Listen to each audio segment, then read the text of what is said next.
Hi, Mac. Damn, you're fast. Oh. Yeah, this one. Yeah, because that's the proper one. How are you? I'm too high up for the chat again. It's Garth time. Garth Deathclaw. Game?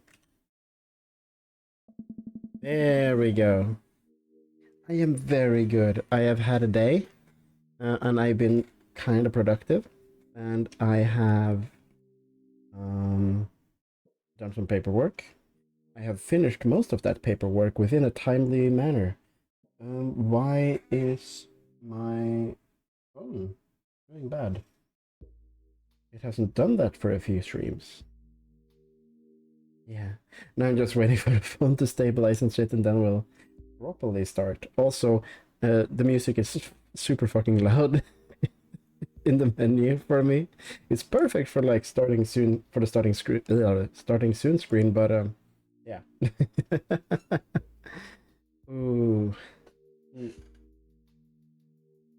So, but we can do summary of Gorth, yeah. So to summarize what we did last time, our dad, Garth Deathclaw, is the underachiever that failed rock star. Like he started in ska, but his real passion is rock. But he has always failed to apply himself. He's super socially awkward. He's not a conflict mitigator, shit like that, right? I mean, he means so well. Also, we almost got first knighted by Robert, right? And we panicked. We panicked right the fuck out of there. We kind of like whatever the fuck Damien. I hope it's Damien. Damien's got going on. And Matt. I'm terrible with names, so would have no idea. And we have just yeah. We need that rockstar energy, and we actually need to play some guitar. We haven't touched our guitar in like 15 years. We technically touched it when we were packing, but that's one of the boxes that we haven't unpacked yet. It's just we don't dare. Like it gives us like a slight wave of anxiety when we think about that box. But I mean that's part of the journey, right? That's the part of the journey. We're gonna find us a good fucking dad that can help us bring our inner rock star that we all have inside of us. And it's never too late, even though we're pushing 40. It's never too fucking late to go for our dreams, right? It's never too late. And that's our journey when we're going to now play this game again. Also, hi, I'm doing great. I'm going to try to stream as much as possible this week, as this is my last week of freedom, of being like a semi-neat. So I'm going to make the most of it. So just to get those announcements out of the way, yeah, I will be streaming tomorrow as well. Then but I will be doing the Gundam tomorrow, and depending on. Yeah, I will not be streaming on Friday. Friday is eaten up, and I might not be streaming on Thursday because stuff is happening. Other than that, yeah. Amanda and I walked to our place as the sun sets over the neighborhood. Yeah, pretty fun party, don't you think?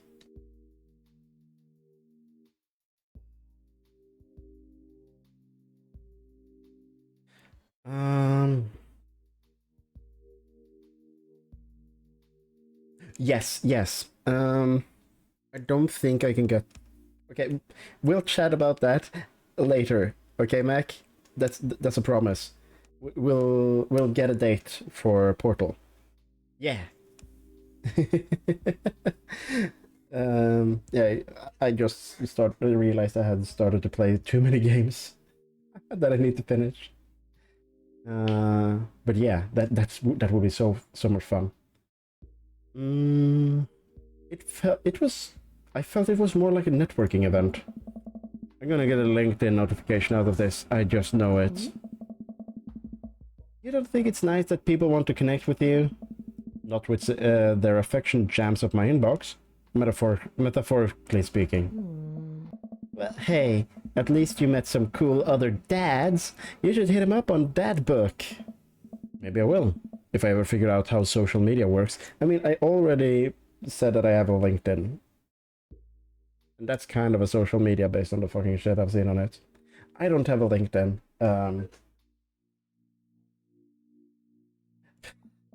Continuing. I have a good feeling about this place. Yeah, we're feeling positive. Me too, Dad. That quickly... I can't read that fast. Amanda and I arrive home with the remnants of our veggie plates. Seems like nobody was really into the cauliflower, which is bad. Cauliflower is such a good vegetable. It's good. I mean, I like most of the kale stuff.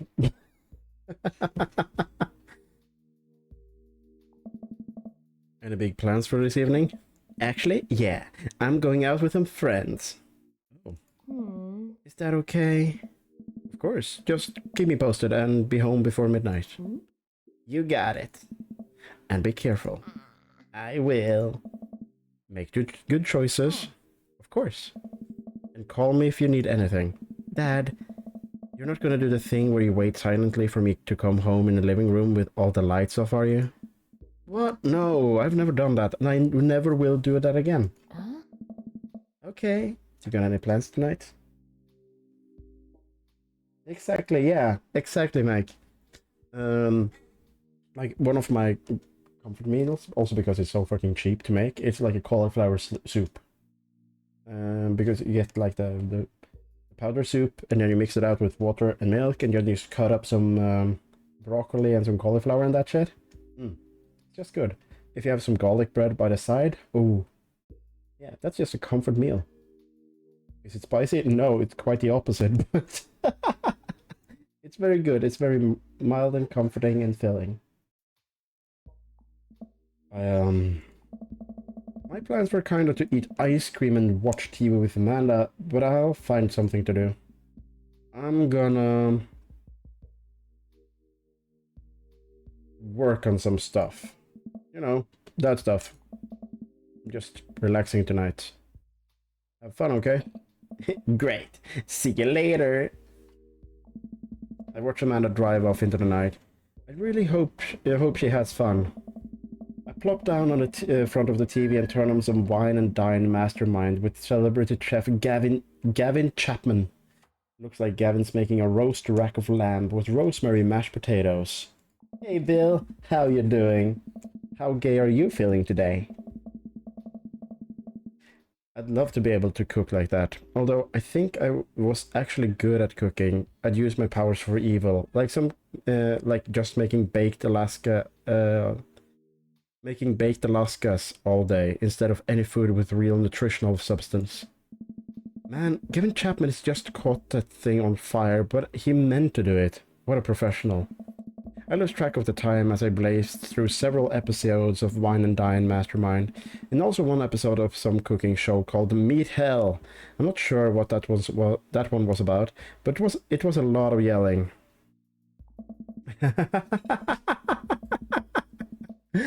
Oh fuck.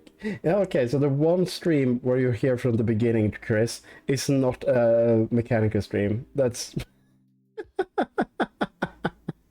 Oh well. But yeah, no, glad to have you, Chris.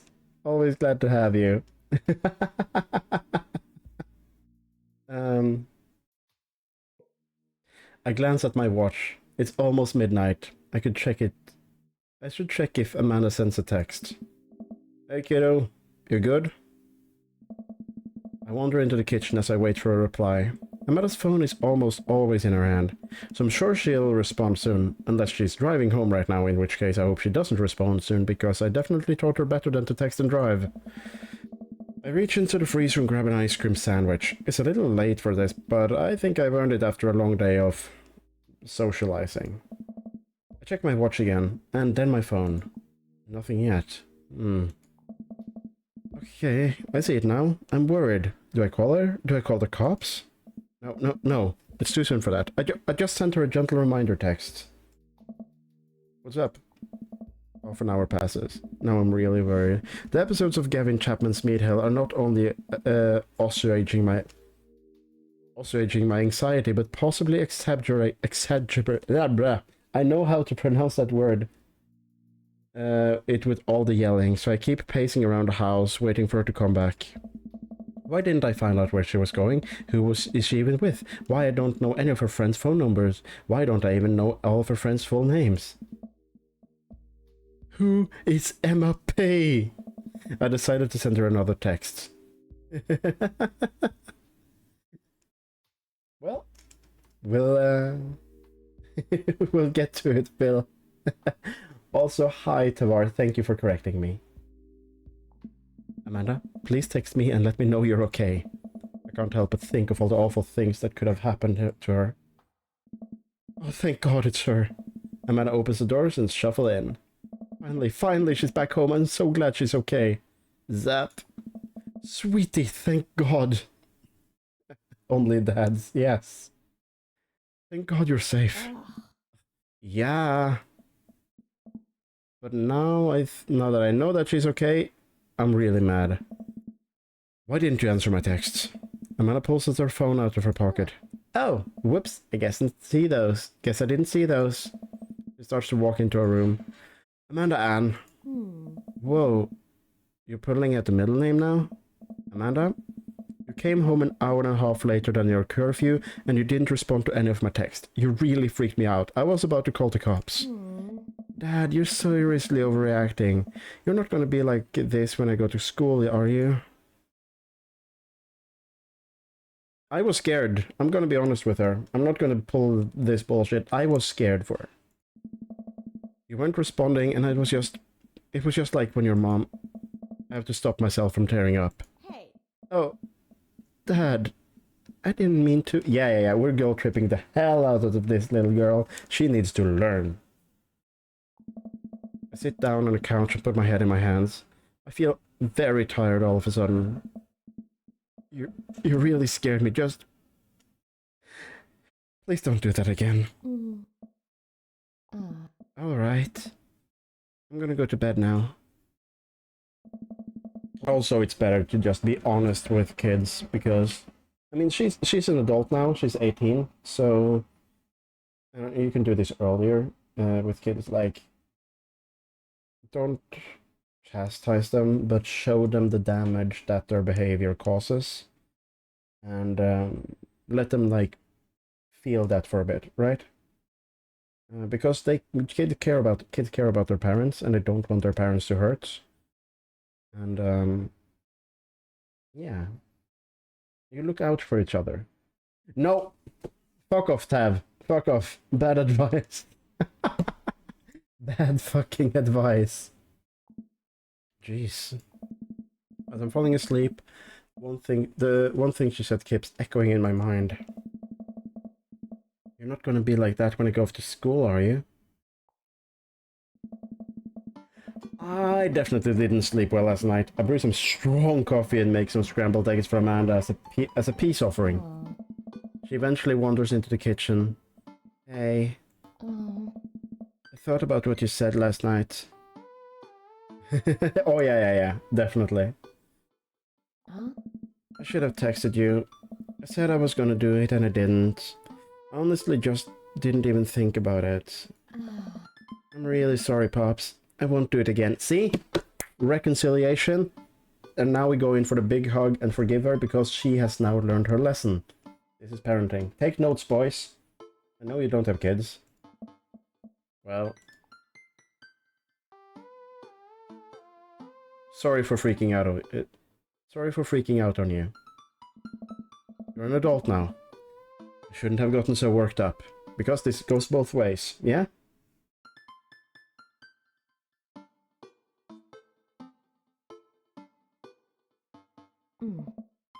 Team Deathclaw. Team Deathclaw. Oh, that game. Oh, this pays off. Amanda gives me a hug. Want some eggs? You know it. Sprinkle some cheese on them, right? Already did. Bless you! Amanda scarfs down the eggs and the time it takes me to wash the pan. Alright, I'm off to school. Smell you later.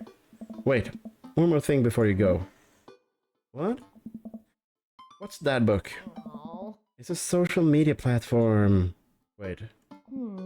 What? What's a social media platform? Dad, I have to go to school. Come on, Amanda. I'm an old man. I can't put together a dad book profile on my own. Alright, I'll help you sound interesting on the internet. Dad. Amanda spends the next couple of minutes setting up my profile on Dadbook, which turns out is a place where dads can get together and talk about fatherhood. This has been explained to us several times. I think I'm an idiot. Aww. Alright, Pops. We gotta fill out your profile. Let's get some likes and dislikes. Ooh, we get to build more backstory. On a Friday night, we're most likely to...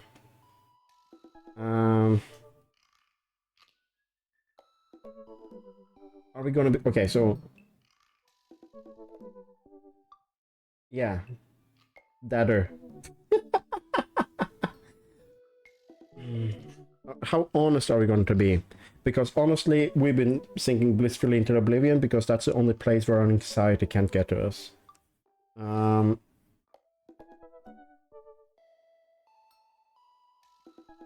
That's on a Friday night, and yeah. But we also have social anxiety, remember this, we're not going to be honest, we're going to lie.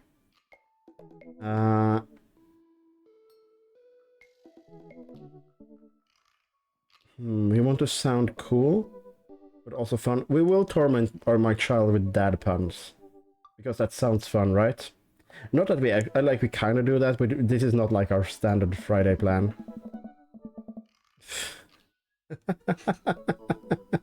What is it, Tavar? What is it, Tavar? If you had one thing you can take with you onto a deserted island, what would it be? My trusted grill, the last shaker of salt, the lost shaker of salt.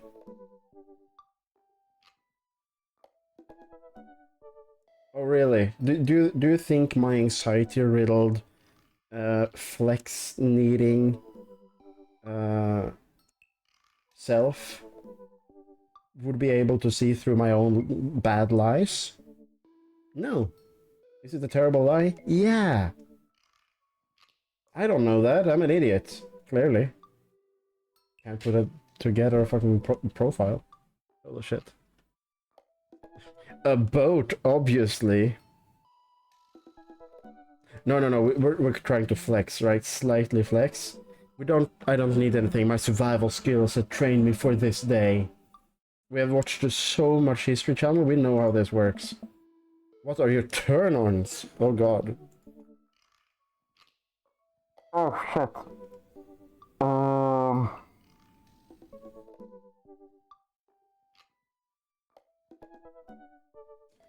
Oh shit. What do we like in dads? What is it that we like in dads? I get so fucking hot and bothered when men cry around me. I won't comfort men. No. I'll just suck them off. It's the only thing that I can think of.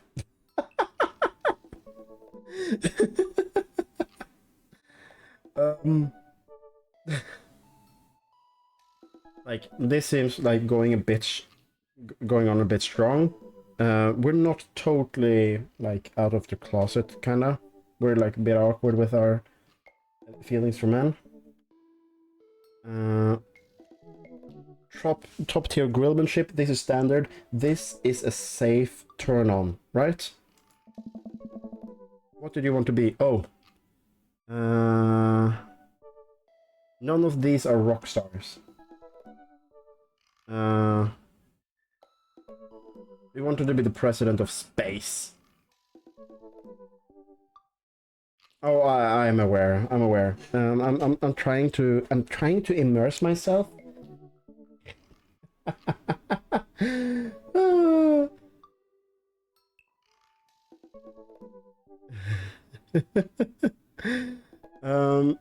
Salty boat captain. A salty boat captain sounds correct. That's the closest thing to rock, because this is kind of like pirate. What's your favorite movie genre? War documentaries, Sean Connery's entire filmography, anything on Laserdisc. Laserdisc. That's fucking pretentious. Romantic comedies, whatever will make you cry. Old comedies that haven't aged well. Oh yeah, old comedy that have aged terribly, that uses several fucking slurs. That's the one we're going for. What's your ideal date? Man, I'm gonna be honest. These are some weird questions for a dad social media. I don't know. Arson. I mean, it has been confirmed that we do like arson. We do like arson, and anyone should. Anyone should like arson.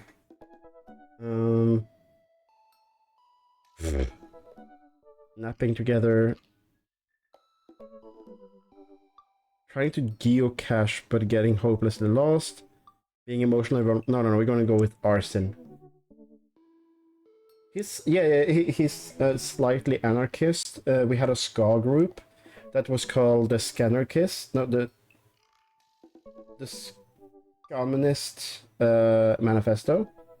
And we are like failed rockstar dream. So yes, we have problems with authority.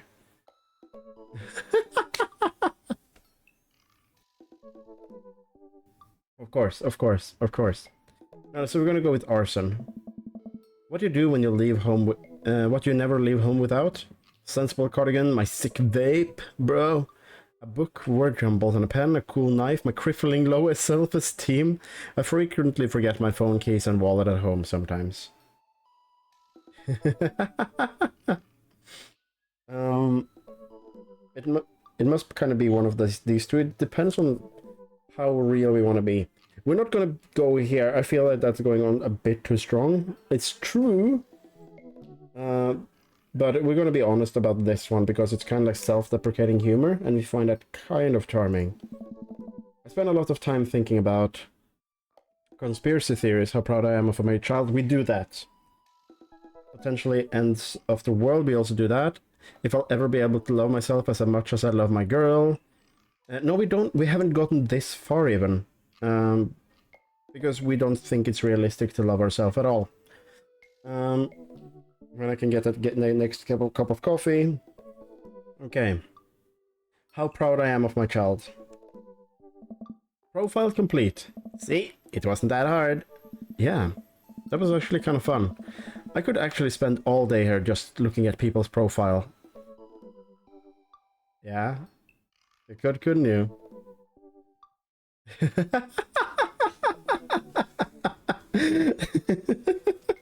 Yeah, true, Tamar. What?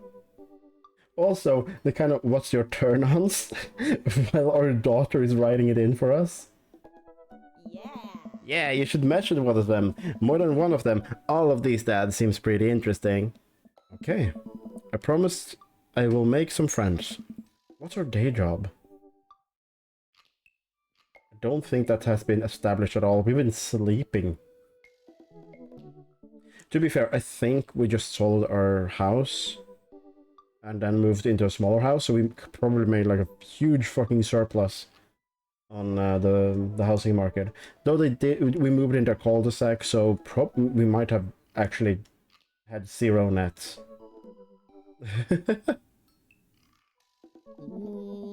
Go get him, Dad. Welcome. You've got Dad. Okay. Oh shit. Hi Gareth, it's me, your Dad Manda. Your dear old friend from back in the day, Dad Manda. I'm delighted to see you're signed up for Dad Book. They've recently added this exciting new messaging service, so if you find yourself receiving messages from other dads like myself, take care not to miss them. Amanda, is that you? What are you doing on Dad Book? My gosh, I would never. we've known each other since business school. How could you possibly confuse me with your amazingly talented and easy to buy things for daughter? I thought I am of course flattered. You should buy things. You should buy Amanda more things. Amanda, you know I didn't go to business school. I barely even managed to get my degree. We don't know what our degree is yet. I think we have forgotten at some point. Wait. No. Wow. I didn't say that. You never heard me say that. This is gold. It was a great student. I was a great student, I swear. I graduated at the top of my class because I worked so hard and ate all of my vegetables. Totally holding on to this for later. Wait, do you even remember what I majored in? I declined to comment. Cool. Conversation ended. Cool. Oh yeah, it's fucking hot. Yeah. Doing business is actually cringe. Did you know?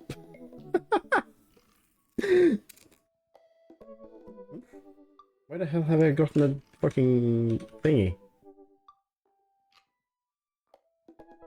Ah. Rolling, doing stupid shit.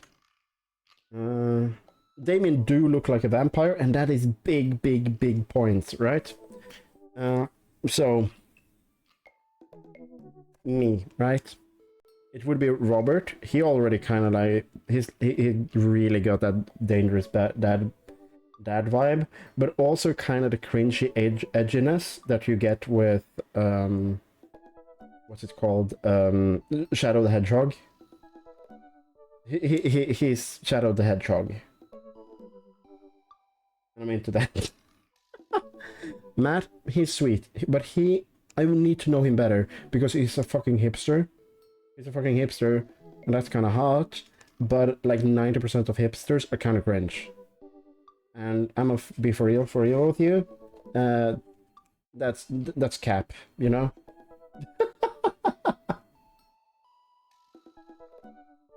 Ooh.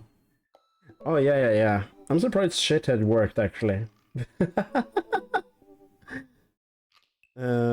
Also Damien, like, ooh, hot vampire, glowing purple eyes. Holy fucking shit. So, who do we message first, right? Robert intimidate us. Robert do intimidate us a lot. Matt is kind of safe. And we know he talks a lot, so he can carry the conversation mostly by himself. He can carry most of the conversation on his own, and then he'll apologize for talking a lot, and we can be like, oh no, that's fine, just keep talking, dude. Damien, we have nothing to talk about Damien, we just like, we kind of get hard when we think about him, so we're like dealing with that. So I think we're going to talk with Matt. Yeah, we're talking with Matt. Avid music enthusiast, passionate coffee drinker, that's also a plus. You can find me most days selling bean juice over at the Coffee Spoon, or hanging out at the park with my amazing daughter. Hit me up about the 80s, no wave music. On Friday nights, you're most likely to perfect my cold brew setup. One drip at a time, baby. He used baby, we know he's self-conscious about that. Oh yeah, and sure, go ahead, Tower. We'll see. If it's really bad, I'm the only one that can see it, right? If you had one thing to take with you on a deserted... Why is my... What's loading? What is loading? It's gone. Okay. Concerned that my computer is doing shit. I'm streaming, I don't have time for bullshit. If you had one of these things to take with you on a deserted island, what would it be? And tunes to pass the days. What are your turn-ons? Multi-instrumentalism. Oh, wow. Oh, he's pretentious. I mean, we knew this. We knew he was a hipster. Right? What did you want when you grew up? A barista. Weirdly enough. What's your favorite movie genre? Shit with subtitles. Oh. This either means French movies or anime. This might be like secret code that is kind of into anime. Or French movies. Or French porn. What's your ideal date? We go to the animal shelter and seriously consider adopting a cat. Oh, you weren't allowed to ride it at all? Oh shit.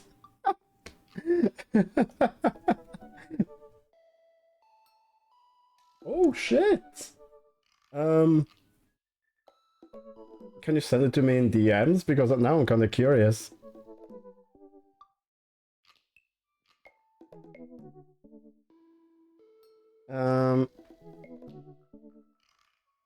What you never leave home without? My headphones, both in-ear, over-the-ear, just in case. A bit too much. I spend a lot of time thinking about where did writing commas into song titles come from, and where did they go? Did we all just agree it was a bad idea? Is it a bad idea? We're gonna message him. What you love, and the money will come.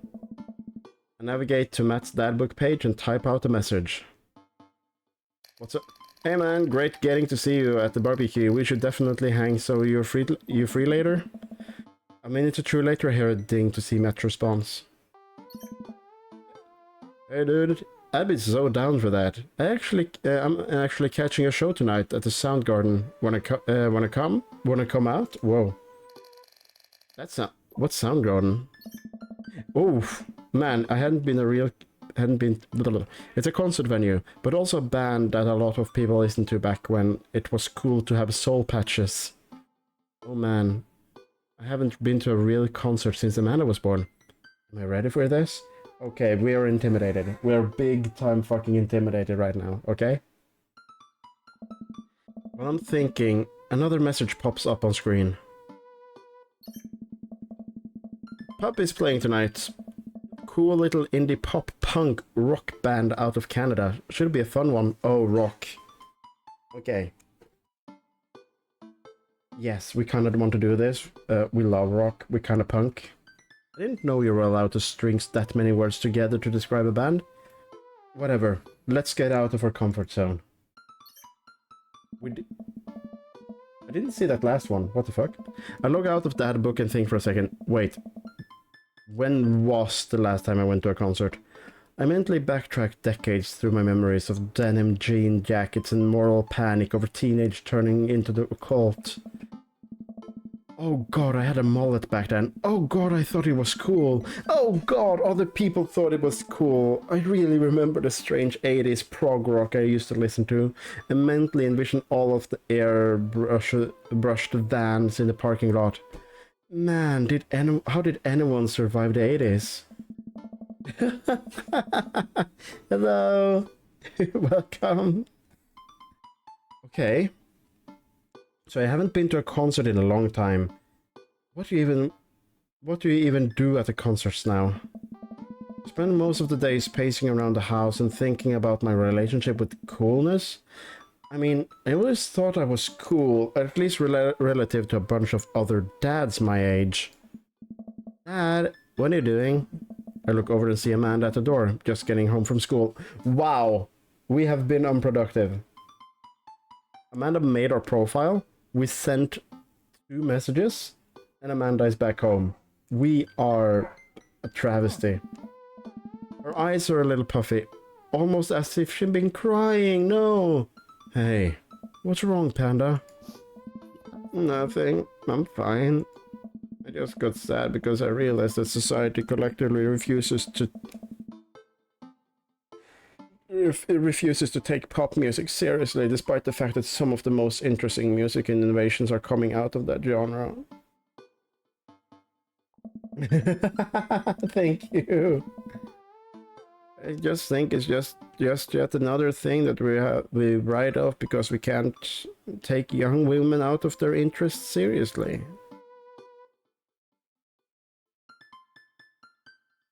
Okay, do we play into this? No, she's gaslighting. She's gaslighting. She's trying to cover up her distract what's actually making her sad. But I think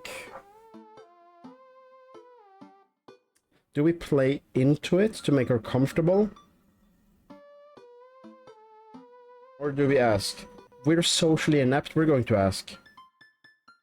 You have to tell me what's actually wrong. Why are you lying to me? I'm not. I'm perfectly fine. Right. I don't believe her, but I'll let it go for now. Anyway, what's up? Amanda? How do I be cool? Let me put on a pot of coffee first. It's gonna be a long night. No, seriously. Matt invited me to a concert and I don't think I've done one since you were born. Yeah, you have. You took me to one when I was like 12, remember? I'm suddenly overwhelmed by the memory of a sea of screaming preteens. Oh god. Oh god. It was Justin Bieber, wasn't it? Oh god. I tried so hard to forget. The one where I had to camp out with you in line so that you could get a good spot. And then you cried and screamed the whole time. Dad, it was so much more than that, and I'm not even ashamed to say it. Oh, you're not ashamed? You seem pretty ashamed when I found all of those drawings you made of those dancing boys kissing in your trapper keeper. Oh, she did fan art. Oh. I'm just trying to play reasonably. I'm not going for endings and anything. Yeah, well, you didn't even find the good stuff. Oh yeah, she definitely wasn't even, not like, she's going to art school. We know for a fact that those drawings that she made during in her like early teens, those were not fucking PG. Those were not PG. Well, yeah, you didn't even find the good stuff. Yeah, fuck, I'm not reading what's on screen. I'm not reading what's on screen. Anyway, you should be all set for the concert if you remember that. Just bring a big glittery sign and cry a lot. And you'll fit right in. Well, it's a smaller place, and I think Matt mentioned they're a punk band? Like DIY gutter cup? Trash? Straight edge? Come on, Dad, give me something to work with here. Are they post-punk, proto-punk, C-punk, Jeremy-punk? What's Jeremy-punk? I made that one up to see if you could see if I could get away with it. They're not positive hardcore, are they? He said that they're Canadian punk. Oh, yeah, you'll be fine. Just the idea of Canadian punk seems contradictory to you. I don't see friendship and politeness as core tenets of the punk scene. No, but... Garth, you fucking idiot. Okay. Punk is a reaction to the society. So it's people... people reacting to the politeness and the social conformity that entails. God, Dad. Well, punk is kind of a big genre that might not be as dangerous as you think it is. It became so much more than just counterculture rebellion. She's wrong. What I'm trying to say is, just enjoy the music. That's it. I mean, yeah. It's not like you're gonna jump into a mosh pit or anything. Well, that's comforting.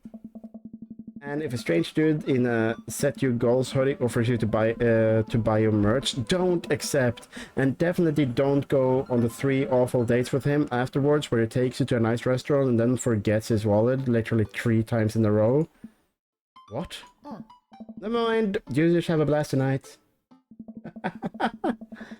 It shows up at a coffee spoon at 8. I show up at a coffee spoon at 8 in what I hope for is concert-appropriate attire. I see Matt out front, blocking the door to the shop. Hey, you made it. Ready for tonight? Yes, of course. I definitely know what I'm talking about. I'm so fucking nervous. I don't think you realize how fucking nervous I am. You better believe it. Fellow live music enjoyer, grab those sticks and let's mosh that anew. Hi Jason, welcome. Not yet. What? You? Short for venue, you know, where you go to see dope certs. Are you just making this stuff up right now?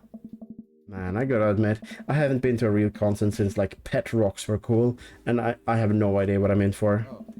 Rocks, Jesus, I'm a fucking boomer. Did your daughter makes you take you to one of those boy band concerts where everybody holds signs and scream cries? Yeah. I've got two lined up next month. I still can't get the glitter out of my car of the last one. Stay strong. But dude, I get to take you out to your first concert in a long time? This is gonna be awesome. Just hang with me, Garth. And you'll be good. This scene is super supportive and it'll be a blast. Quick question. Shoot. What is scene? Matt lets out a tiny laugh. Sorry. It's just that it's weird because scene can describe a music scene as it pertains to a community of people who likes the same genre, but also can also describe a genre of music no one wants to admit they were into. Matt looks off in the middle distance. He says nothing, but I can tell he's thinking, never again. That's confusing. You'll get it. The important thing tonight is that you enjoy yourself. Come on, let's head to the show. After waiting in a short line to get in, we finally find ourselves in a small venue, with a stage at one end and a bar at the other. Most people here are closer to Amanda's age than mine. I suddenly feel very out of place. I remember when I was at a concert like last year. That's a year ago, Jesus. It feels like I've done so much more in the last year, but okay. Anyway. What the fuck am I thinking of? Yeah, we went to this, just a local venue, like the basement venue. And when we, my point is, they have funny haha name of band. It's called Swimming Pool. But in Norwegian, so svømmebasseng. They're just called Swimming Pool. Neat music.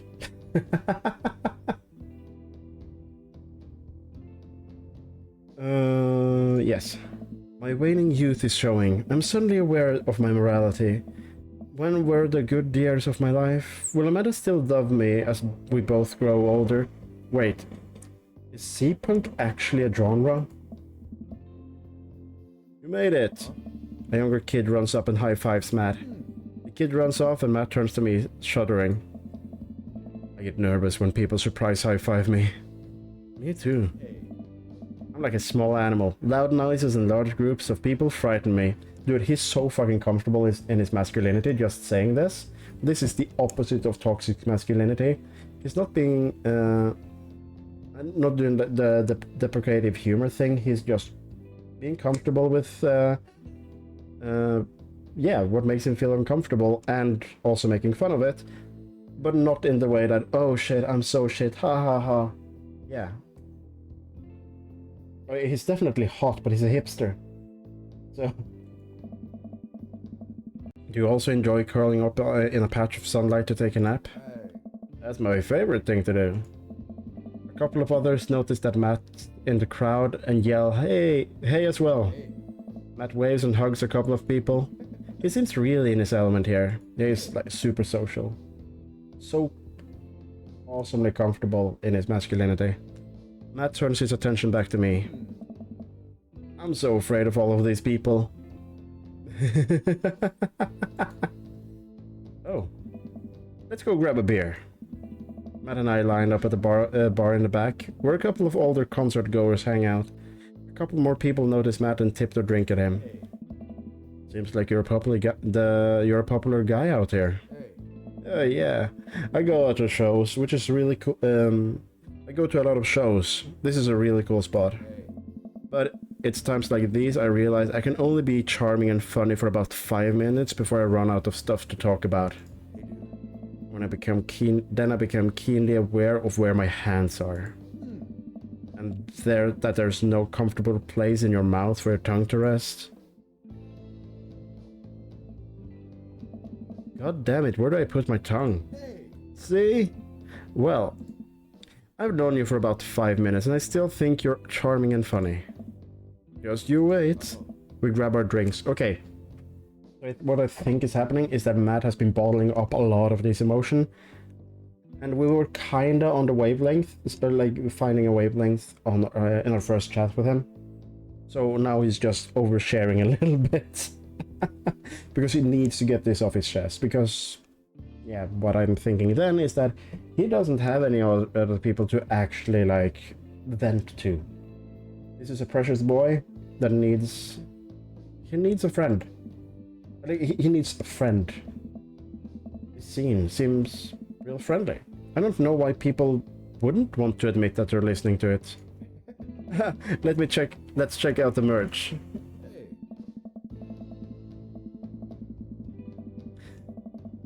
This is an aesthetic. It's cute, but I don't think I'm in. Matt and I walk over to a small booth in the corner of the room, where a crusty-looking teenager guards a selection of t-shirts and records. He singles me out from across the room and hops on his chair. Step on up, get your merch here. I got t-shirts, I got tank tops, I got all the gifts and accoutrements. Whoa. A discerning concert goers of considerable taste might want. You, I gesture to myself, my face flushing red. Yes, you like a fellow who knows their music. How about a fine 12-inch long-playing vinyl record made and distributed by Pup, Canada's premier punk rock outfit? Tally ho, we need to deflect. We need to deflect with a joke. Well, see there, fine shopkeeper, your enthusiastic salesmanship has aroused my interest and suspicion in equal part. Good, glad I'm not the only one. How can I, a consumer of the finer goods in life, trust your wares to be of true spirit? A fine question from a discerning patron. Okay, Pablo, you can give it a rest now. Oh, he liked that. Oops. The teen hops off his chair and takes a seat. Your friend looks lost and I thought I'd give them the old razzle-dazzle. How the hell are you, Matt? Day by day, my man. They do that thing where they high-five but also turn it into a hug. How's your mom doing better? You're still single? If you want to be my dad, I can make that connect. And I have to deal with you every single day? Fair enough. Who's your bud? That's Garth. Thought I'd bring him out to the concert, pal. Pablo leans closer to Matt. Is Garth cool? Matt eyes me. I eye him back. He cracks a smile. Yeah. Pablo brings me in for a bro hug. Dude! I'm not sure what to say, but I gave a courtesy 2 pats on the back as customary in our society for people you don't know super well but still wants to be friendly to. Do not get distracted, Tavar. Every minute of this is vitally important. Probably is a total card. Kid plays the hell out of a bass. Yeah, man. When are we starting our Witch's House band? You know I'm out of the game. Ah, it's a shame. You know, Vacant Veil would have slayed. I slay once you start actually making music instead of just printing a bunch of band shirts. I got the sickest logo. While Matt and Pablo talk, I check out the merch. These shirts are really nice. Looks like the opener is coming on. Let's get us boys up close. I don't fucking know. You go, Slaughter King. Matt and I walk over to the stage where a crowd begins to form. The band walks on stage and picks up a variety of strange instruments. Is that a harpsichord? The lead singer addresses the crowd. He has a mandolin slung behind his back. Oh shit. Hey, what's up everyone? We're Jonathan Jones and the Shakespeare Choir. Shake easy, shake easy. My name is Daniel. Let's start the show. Oh no, these guys. Speak easy. Yeah, I caught myself. What? Without time to respond, the band starts playing the most cacophonous noise I've ever heard. Yeah. What is this? Matt doesn't say anything, he just hands me earplugs. Thanks. I put the earplugs in and whatever the hell is assaulting my ears gets a lot quieter. For a band this bad, they sure do seem to be having fun. I guess that's what really matters. Hey, Jesus, did that cellist just break his bow in half? I don't get this. Oh yeah. They did this on purpose. The set seems to go on forever. There's no breaks in the song, and I think one of the band members' jobs is specifically just to burn poetry on stage. I turned to Matt and tried to start a conversation. So we go to a little concert out here, huh? Huh? Ask again. So, do you go to a lot of concerts out here? Huh? Oh shit, what the fuck did I do? I clicked off the game. Well, I'll drop it. He can't hear me, so I'll just stop and try to enjoy the music. Okay, no, it's impossible. How long have they been playing this same song? 10 minutes? 20? A year? Eventually the set ends, but only after the drummer sprains his ankle during a saxophone solo. They promised it was part of the act as he was carried off stage crying. Matt and I both pull our earplugs out. You should have earplugs when going to a concert anyway. Your hearing don't heal. Protect it. Hey, that was something. I promise Pop is much better. I have a lot of questions that I know I'll never get the answer to. Yeah, Jason knows. Jason is actually he knows what he's talking about. Oh yeah, he sprained his ankle at every show, and they were being real about that. Let's grab another beer. Oh yeah, I totally understand. Matt and I work our way out of the crowd and back to the bar. More and more people file into the concert space as it gets closer to the main act. It's getting kinda crowded in here. We grab our beers and try to follow Matt back to our spot. But there are so many people that I'm having a hard time keeping up. As I work my way through the throngs of excited concert goers, I realize I've lost Matt entirely. I stop and look around and seeing nothing but a sea of hip 20-somethings. I'm lost. Am I ever going to find Matt here? Where's the exit? Is there even an exit? What if I'm trapped in this building forever? Am I going to see my daughter ever again? What if this terrible band gets back on stage? What if... Suddenly a hand reaches out to grab me. It's Matt. Hey, I almost lost you, buddy. Phew. I got really nervous for a second there. You and me both, dude. He takes my hand and leads me back towards the stage. I can feel myself blushing a little. We finally settle back into our spot and wait for the band to start. Busy place, huh?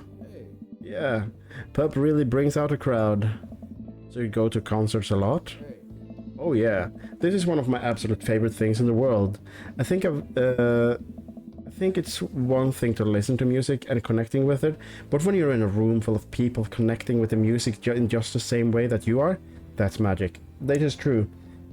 I don't go to concerts a lot, but also I get exhausted because they're so fucking long, but I do enjoy them. I don't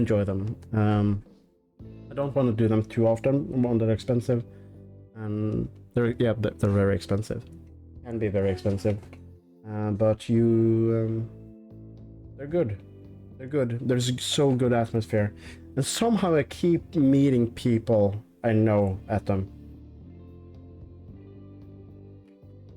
which is so weird. I suddenly have the urge to pee. Curse this tiny dad bladder! I never heard a way Never heard it put that way. That's really beautiful. I also have to pay. Yeah, sounds great. Hurry up, man. They're about to go on. I squeezed my way out of the crowd towards the restroom. I really should have gone before I left the house, but Amanda was watching a beauty video. Watching beauty videos in the bathroom. She had the eyeliner wing going halfway across her face, which was actually a pretty good look. I'm so proud of her.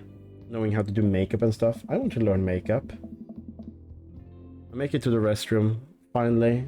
But it's one of those single-person restrooms with a line forming outside of it. As soon as I finish my business, the band starts. Crap. The people that were initially milling around the venue all crowd up against the stage as Pup plays their first song. How am I ever going to find Matt now? Minimize... Oh, shit. Is this minigame time? Everyone's rushing the main stage to watch Pup. I'm sure Matt will be up here. I gotta... up there too. I gotta get there without being trampled on by all these rowdy youths. What are the controls? Oh shit.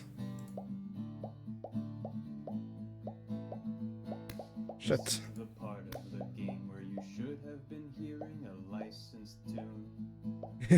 We worked really hard to lock it down for you. We even got permission to whitelist the song for YouTube and Twitch. But their systems are seriously broken. What a bitch. Shit. Shit. So we added the song that you're listening to right now. Don't you think it's better than risking content ID? To you streamers and let's players, I have one decree. Please check out the band called Pup and their song DVP. DVP. That's right, the band called Pup and their song called DVP. The song is great and the video is tight, yes, take it from me. It's like footage of NES and SNES games with the lyrics added into them. It's really cool, but it's kind of hard to explain right now, but you'll get it, I promise. You should really go check it out. It's a really good video. So we added the song that you're listening to right now. Don't you think it's better than risking content ID? To you streamers and let's players, I have one decree. Please check out the band called Pup and their song DVP. I did it. I did it. But Whoa! Content ID demands a serious control. I'm a gamer. But is this the time or place to talk about it? Oh no. This is a dating sim about getting with dads, no less. Oh god, how did we get here? What are we doing? What a mess. What a mess. So we added the song that you're listening to right now. Don't you think it's better than risking content ID? To you streamers and let's players, I have one decree. Please check out the band called Pup and their song DVP. DVP. That's a really cool thing. I'm glad I noticed that in the option that there is a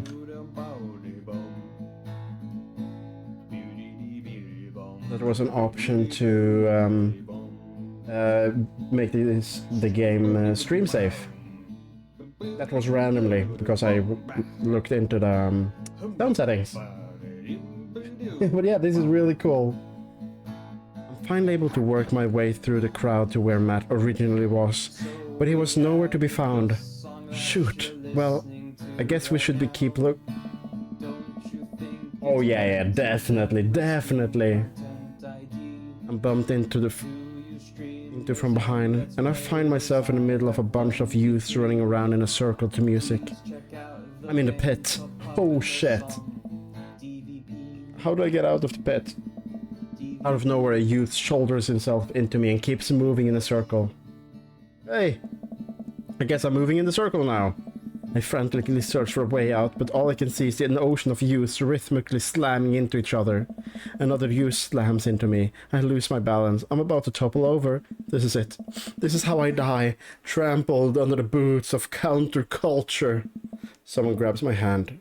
Someone familiar. I look up and I see Matt.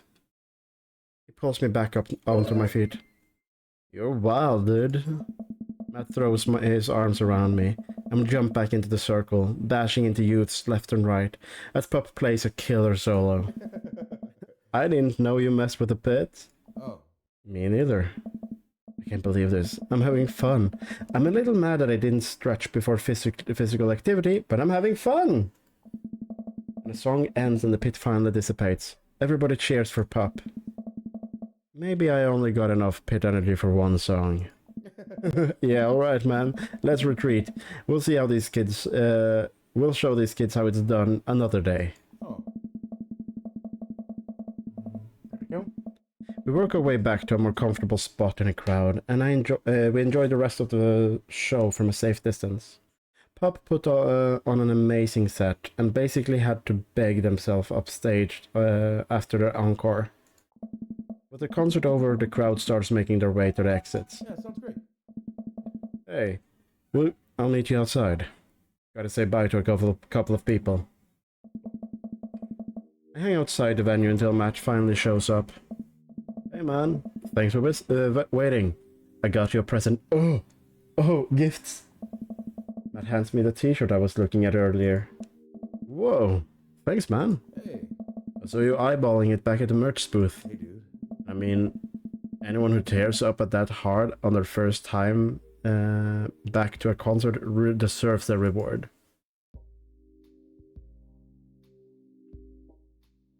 The youths will finally accept me. Finally.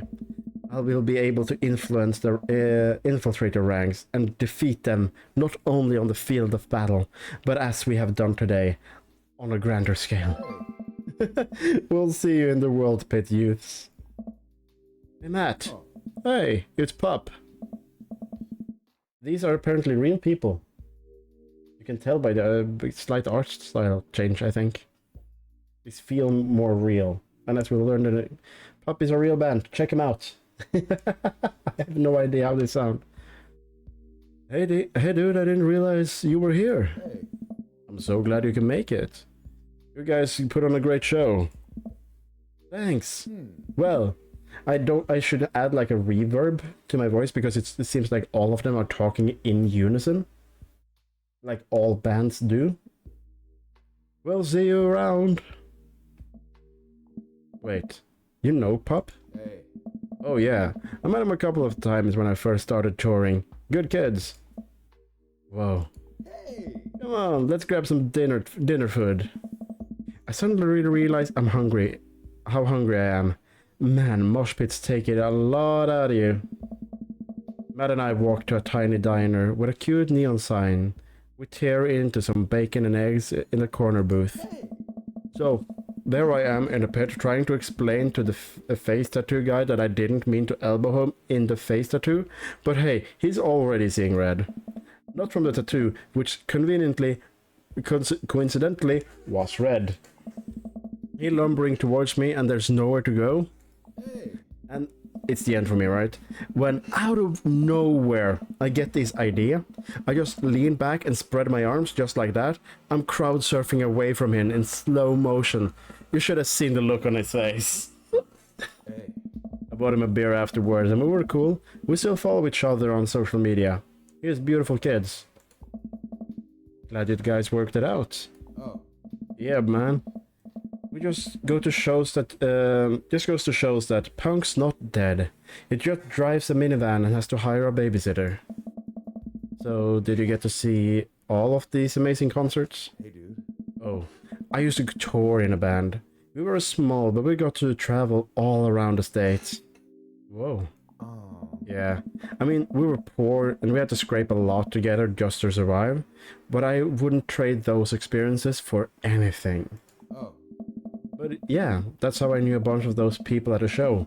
Music like this builds an amazing community, especially in a town like this. Just a lot of positive energy and good vibes. I got that feeling. Plenty of friendly people, especially that Pablo kid. Oh. Oh man, everybody loves Pablo. His mom has been raising him on her own, and you can tell you that it's been tough on both of them. I know he looks up to me, so I try to help him out whenever I can. That's really nice of you. Hey. Thanks. Us single parents but just really have to look out for each other. How's Carmencita? She says she wants to learn the drums. Oh boy. Oh. Oh, it'll be loud, and I'll need to take a lot of aspirin, but I'll manage. I can't really blame her. Suddenly, I'm very grateful that all of my daughter's hobbies are super quiet. Photography, collaging, whatever it is she does on the internet. Thanks, Amanda. She writes fanfic. Trying to be supportive of Carmencita's rebellious face, but I guess that kind of defeats the purpose, doesn't it?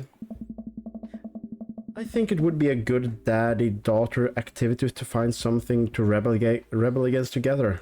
Hey. Like what?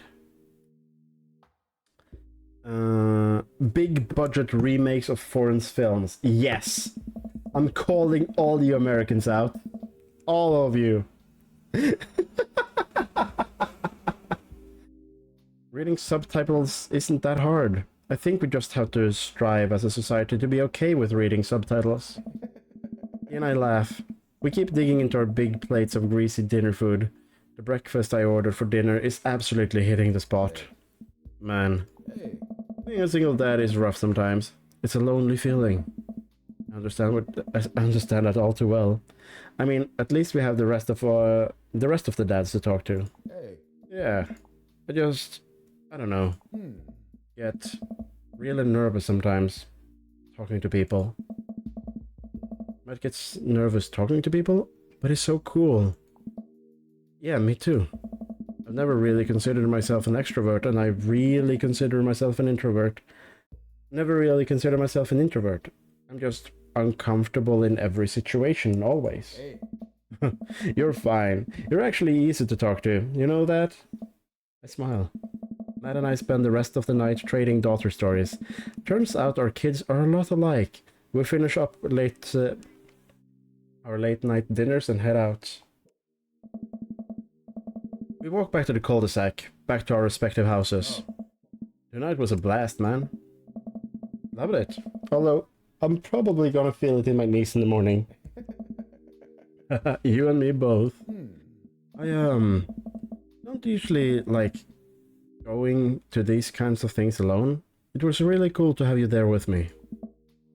I'm glad. Hey. Alright.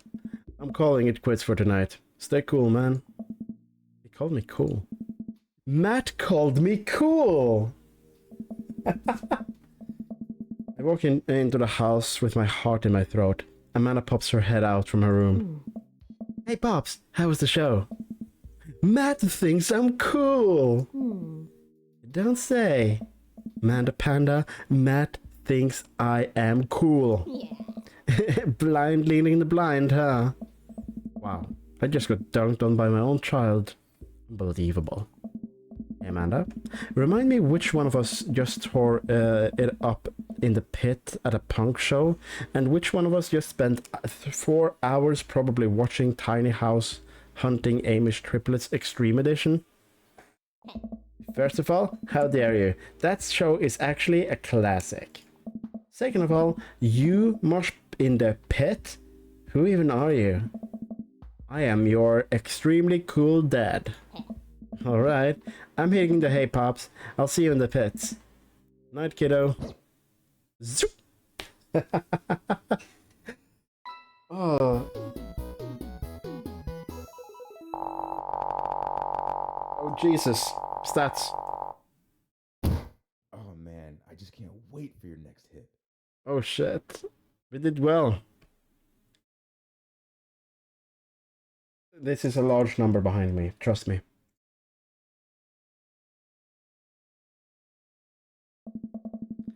I'm doing my afternoon world jumbles. I hear the mail truck pull through the cul-de-sac. I wonder if we got any coupons today.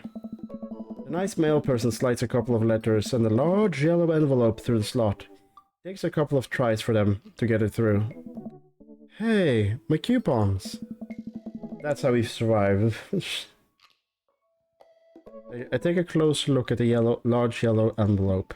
A light knock on Amanda's door. She probably has headphones on.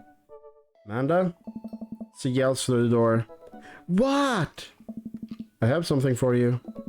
I'm kinda busy right now. Can you come back later? Okay. I just thought you want this big old envelope I got from HIA. Immediately Amanda pushes her door open. Horny Institute for the Arts? I mean, if you're busy, I can come back. Father, please. I hand her the envelope, which she tears open with her teeth. That's probably bad for your teeth. She doesn't seem to hear and spits out a piece of the envelope.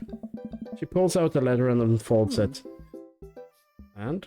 The suspense is killing me. This is her dream school. This is the one. Amanda's face is unreadable. Can't believe this. Oh, honey.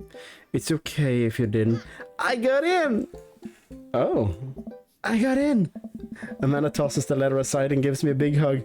Congrats, sweetie! That's amazing! I'm so proud of you. She pulls away and looks at the letter again. Oh my god, I really can't believe I got in!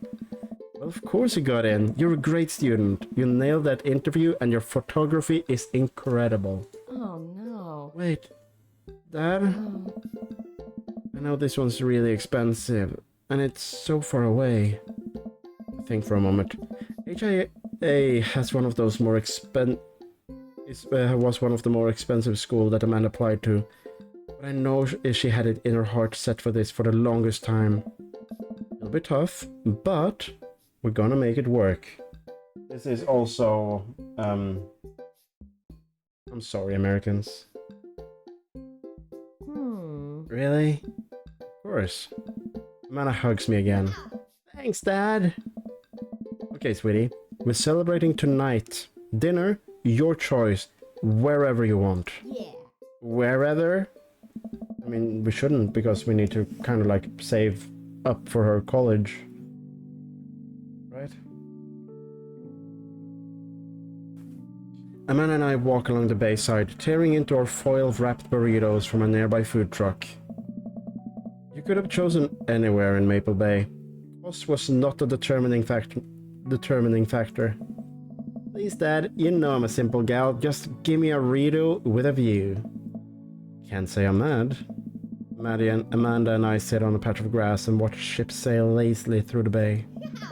And the dorms are right near a bunch of cafes, and there are all of these galleries nearby, and there's a discount if you bring a student ID. And Amanda, slow down, you're gonna choke on your burrito. I know, I'm just excited. Did I mention that student gets their own studio space once they're seniors? And we get all the professional photo editing software for free. This is true in most universities and colleges. Because they can get the licenses cheaper, so all the students just have it. At least I had access to it, even though I was in computer engineering. Yeah, I got Photoshop. Like, the license ran out by this point, but yeah, it was neat. It's nice to see Amanda so enthusiastic about HIA. I wish she wouldn't do it in between bites of her burrito, though. I thought I taught her to chew with her mouth closed. I wonder if where my room is gonna be. You take the survey online and match it with someone with a similar major and interest. I bet we're gonna be best friends. Craig and I were. A good roommate can be a lifelong friends. But don't even get me started on bad roommates. Oh no. I'm just kidding. We didn't have a bad roommate. Our only other roommate was a puppy that Craig brought home one night. We We spent a semester fabricating a story about our new foreign exchange student who actually who had a really bad cough that sounded exactly like a dog bark. All ruled. They let you have animals in the dorms if you get a note saying you need one. I bet I could forge one. I think I would get a rabbit, or maybe a snake, or maybe both. Would a snake eat a rabbit though? That's my first thought as well. What the fuck is going on? There we go. Oh boy. I think I'll leave it all up to you. She's so excited. I don't want to disappoint her, but I need to be real for a second. So, you know how I had that talk with Mr. Vega? He didn't tell you about the dumpster fire, did he? What? No. Huh? I don't want to put a damper on your good news, but I need you to knock it out of the park with these last few months of school, okay? If you really want to go to Hornies, we need that scholarship money. I know you can do it. Okay.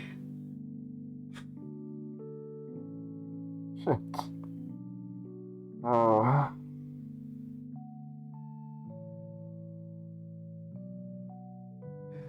You got a little...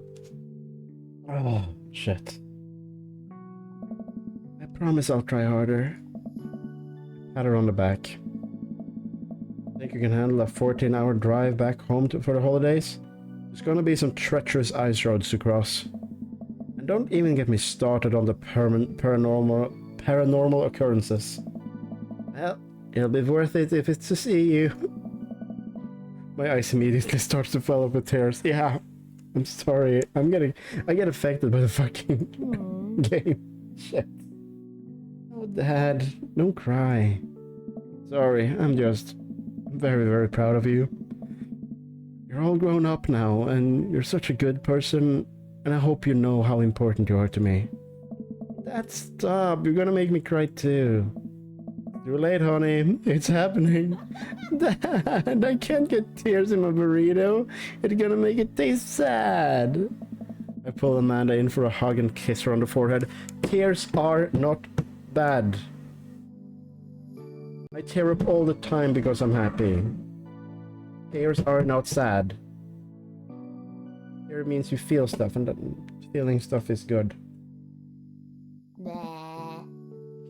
I love you, kiddo. Oh. Love you too, Pops. That's sweet. That's very sweet. Welcome. You've got dads. DB? Garth, listen, this is you from the past. Whoa, how did this happen? I figured you were going to try to reply to this because I know myself, but this is an automated message from earlier this morning when it was socially unacceptable to go out and buy ice cream. I forgot I did that. I forget how I did that as well. The future is amazing. Listen, life is short and ice cream should always be acceptable. But unfortunately, this isn't the society we live in.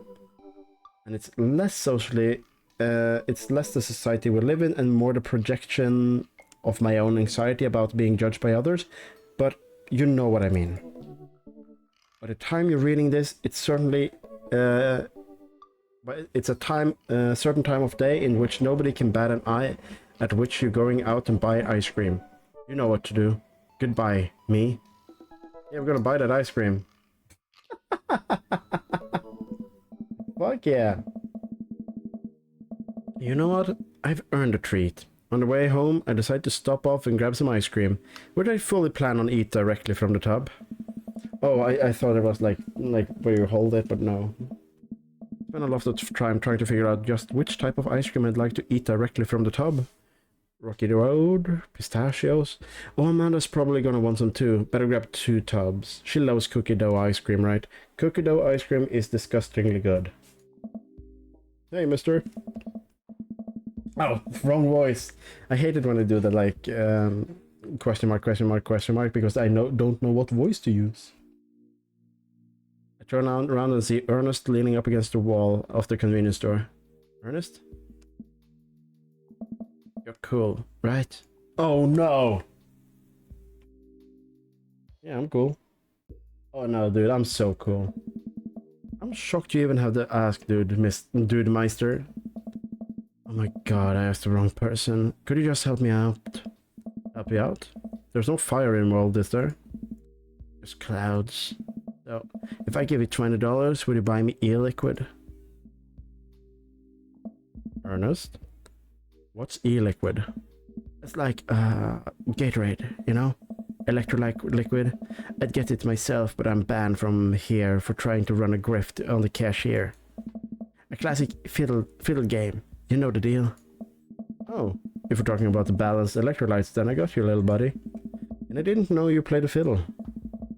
Just ask the clerk for Blue Cran Zapple Vortex. He'll know what it is. I feel like I'm getting roped into something. I pick up a tub of pistachio ice cream for myself and a tub of cookie dough for Amanda. I search around for some blue Crazen Void Starter Starer, but I can't seem to find any. I turn to the cashier. Say, where's your finest e-liquid? Behind the counter. You got an idea? First of all, my daughter is older than you. Second of all, I'm flattered. I switched to shampoo bottles recently. Is he taking some years off? Look, you need to be 21 to buy vape juice. Your hair choice doesn't look a day over 20. Wait a minute. Are you just trying to butter me up to get me to buy more ice cream? Because it's working. I am so fucking stupid. No. No. Glance outside and spot Ernest staring at me. Double wait a minute. So you're telling me that e-liquid is not a sports drink? It's for vaping. Ernest is watching us intensely through the window. I better go to get that kid a piece of my mind. I see. Okay. I thought we were going to do something really bad. Okay, look. I'm gonna pretend that you didn't try to trick me into buying you the old Baphomet's cough syrup. And then go inside here to purchase my ice cream. I won't tell your dad if you promise to scram. And stop vaping. You got popcorn lungs. What if I give you 25? Go home, Ernest. As I'm walking back inside, Ernest calls after me. You can get popcorn lungs from microwave pop. You can get popcorn lung from microwave popcorn, you know.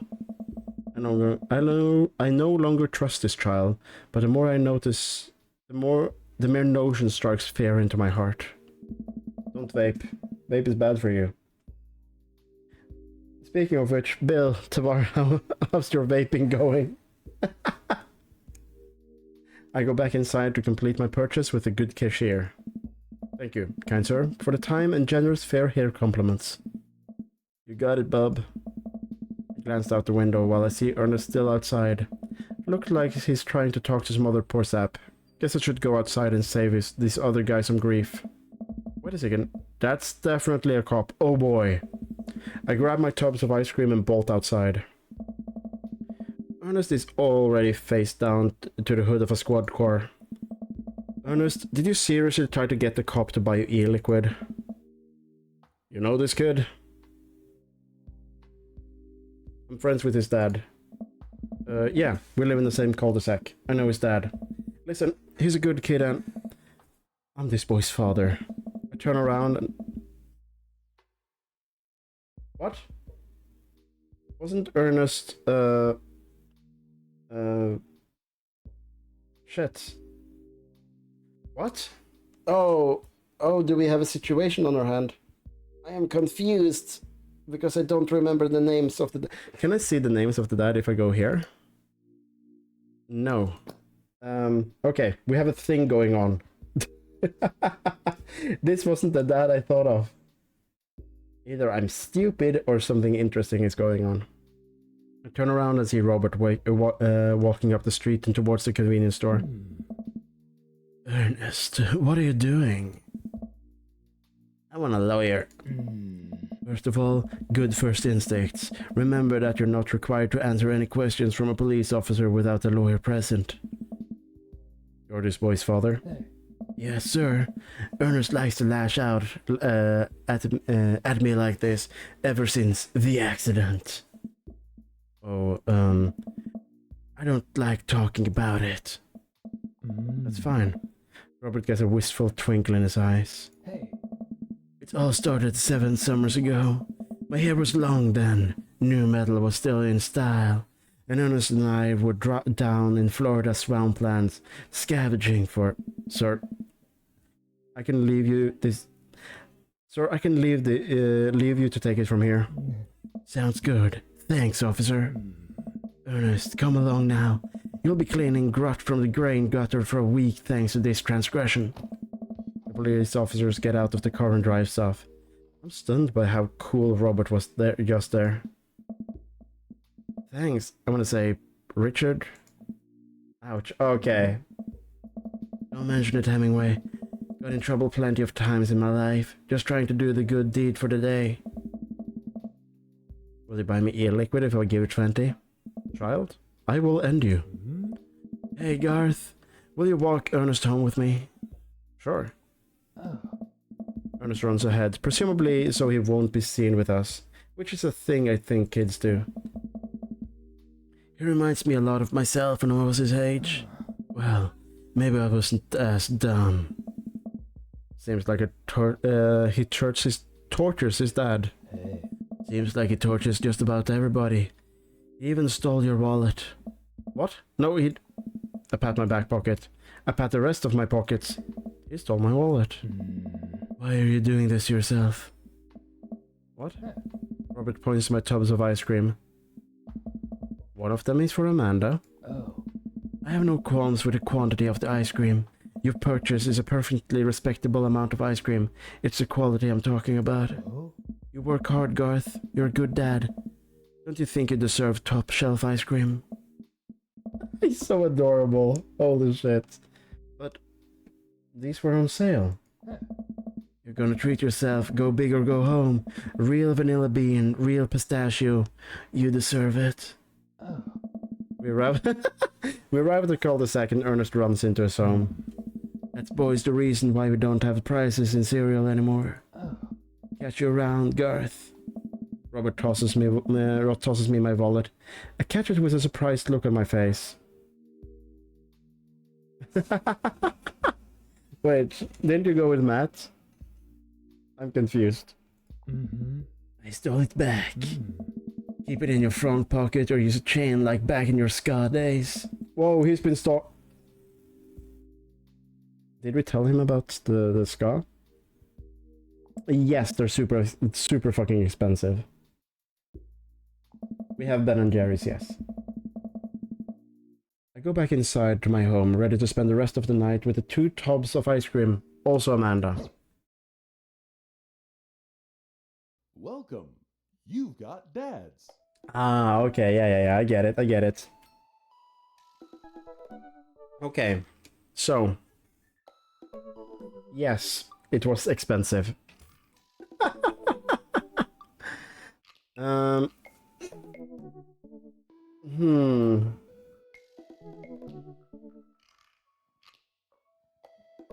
It's more a novelty thing. Like, there is... Because you get, like, the mixture and shit. There's better ice cream. For cheaper. Like, you get the novelty of the... things. As I said, it's many years ago because... Yeah. I think I had cookie dough or something with chocolate in it. I don't really remember. It hasn't really hit big and it's... yeah. Shall we go... It makes sense for us to go on a date with Robert at this point. Because we kind of talked with him, right?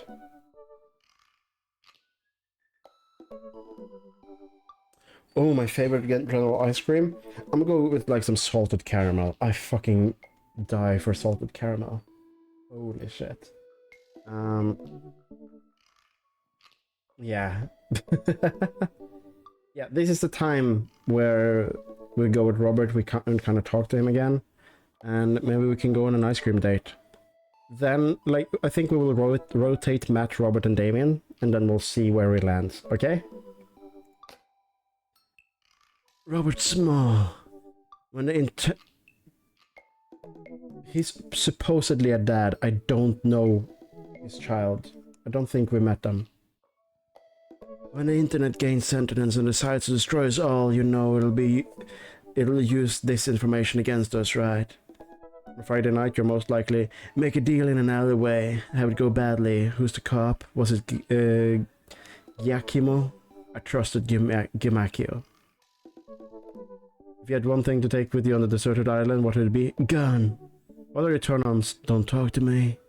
What do you want to be when you grew up? A grifter. What's your favorite movie genre? Italian neorealism. What's your ideal date? Grave robbing. Oh, it's such... Ah. Oh, yeah. Oh, yeah. That sounds awful, Jenny. That sounds fucking awful. What do you never leave home without? At least 4 knives. I spend a lot of time thinking about. You ever really looked into a rabid animal's eyes? It would be look. This guy. You see him, this guy here, our lovely man. He would be so fun to play D&D with. I would love to hang out with this man. He scares me, but he also shows that he has like a soft side, and I kinda, yeah. We're gonna message him. No, actually, since we're doing a thing, let's just read Damien's as well. Yeah, exactly. I remember I ordered, when I was in San Francisco, I went to an American Starbucks. That's the only time I've been to an American Starbucks. And it was so fucking sweet. Like, I have a tolerance for sweet things. I love sweet things, right? Oh yeah, exactly. And it was so fucking... I couldn't drink it. I don't remember what I had. I think I had some iced coffee, which... It was disgusting. I'm not going to say too much, but my current D&D character is kind of like an edgy sweetheart, but he's kind of edgy for different reasons, so it's not like this go hard edgy. Though I love the flavor of it, like the edge with a sweetheart. Let's read Damien. Oh, he's LARPing. He's LARPing almost as hard as I am. Damien Bloodmarch. How do you do? I have finally decided to join this information hype superhighway. I am not entirely sure how it works, but I will try my best to understand. I love long strolls through the graveyards and spending time with my son. If you ever like to chat about the latest Victorian fashion, the inevitability of our own demise, or black cats, send me a letter. Oh, I would love it. As I said, of course. Like, I saw this guy and I thought of Ronan.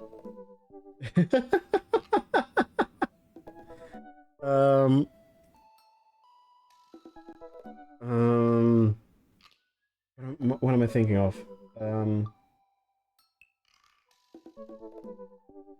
Oh yeah. I'm working on a Fairy Tail D&D character, so I'm getting to it. On a Friday night, you're most likely to listen to true crime broadcast while I taxidermy my newest specimen.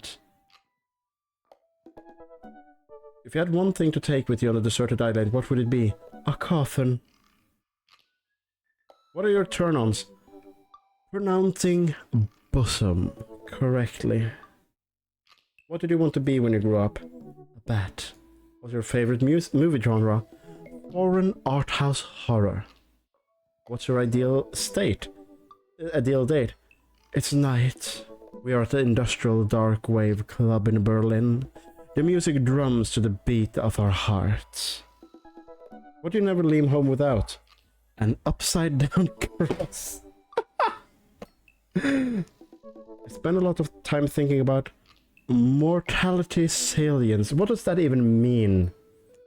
What does that even mean? Mac, you need to explain. What does this mean?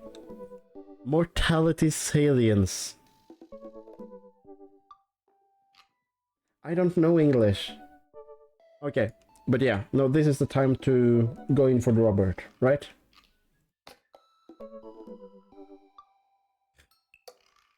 I'm gonna message Rob. Always help a friend in need. Yes, this is important. Help your friends. Oh. Robert was pretty nice. A little odd, but nice. And ruggedly handsome. We should hang out. I type out the message to him on Dadbook. I love that it's like, oh, go on dates. But that's only in the macro text. Oh shit. Hey Robert, good seeing you out again at the cookout. Wanna grab a drink? Sit for a couple of seconds, hoping he'll message me back. Hey, he says he's read my message.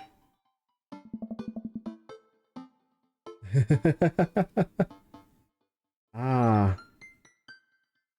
I anxiously wait for a response. I'm gonna twiddle my thumbs. I'm useless. Hey, this is kind of enjoyable. Look at those thumbs go. They sure are twiddling. I wonder if Robert has replied yet. He still has not responded. I'm gonna twiddle my thumbs more. Look at those thumbs go. They sure are twiddling. And then we're gonna watch some cat videos. I start down the rabbit hole of cat videos, and Robert quickly vanishes from my mind. Oh, yeah. I mean, that makes sense, though. Oh. It would be fun to play, like, Doki Doki Literature Club, but I know it. Though supposedly Doki Doki Literature Club Plus changes things that I don't know, that I don't want to know. But if it is enough, yeah, maybe.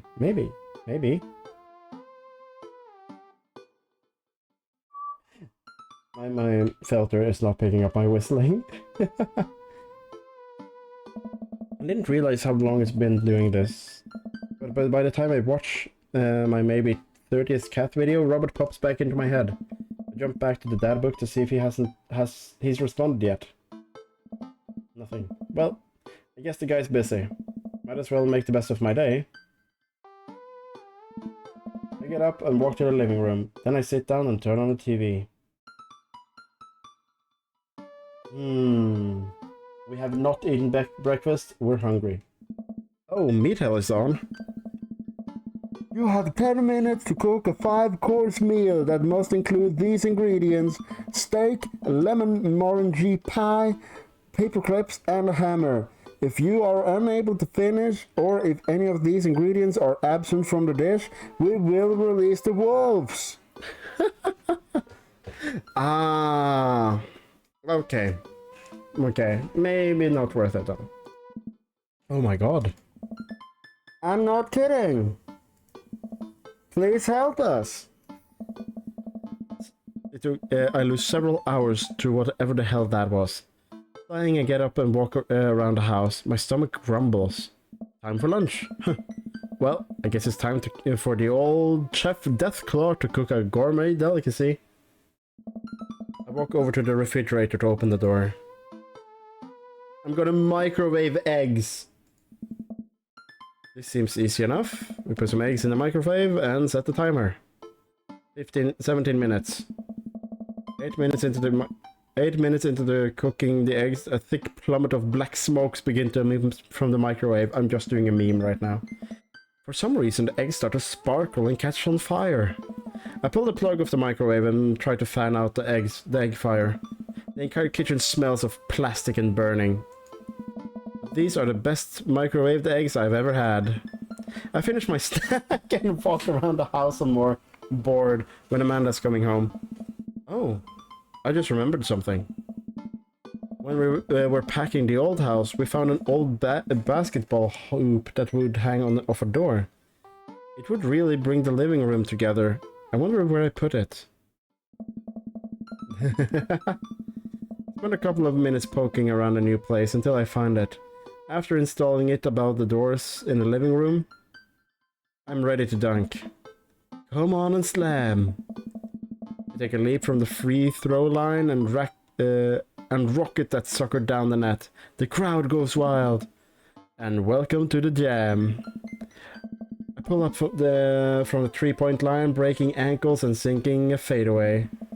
I forgot the rest of the words of this song. True, I do not either. That's... No, look behind the back, hot shoot, everyone is on their feet. Party pooper! Party pooper! Party fucking pooper! No, look, that... Something Space Jam! I managed to barely defeat myself at Horst before Amanda comes home. When we cook dinner together, we're proud of ourselves for not even coming close to burning down the house.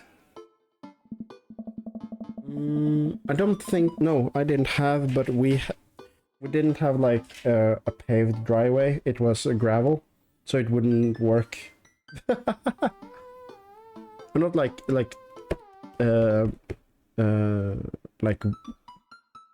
compressed gravel. It was loose. It is loose. My parents still live there. Afterwards, Amanda and I dig into a carton of ice cream over an episode of Chopped Toddler Tournament. Oh shit. This is either great or bad. What you have in front of you is a molecular deconstructed sweet potato with brown sugar demi-glaze with creme fraiche, of course. This is literally a jar of baby food. The toddler immediately burst into tears. Are we bad people for watching this? Yes. Just then, my computer dings. Huh? What's that? Oh, you probably just got a message. Amanda and I walk over to the computer and check that book. It's a message from Robert. You up? What do you do? What does that mean? What are you doing? Yeah, okay. I don't know. Man, I'm so glad I'm not dating in the American market. Holy shit. I don't speak... I know Norwegian short lingo. I don't know English short lingo. What am I doing? You're just chilling. I'm gonna trust. I'm just chilling.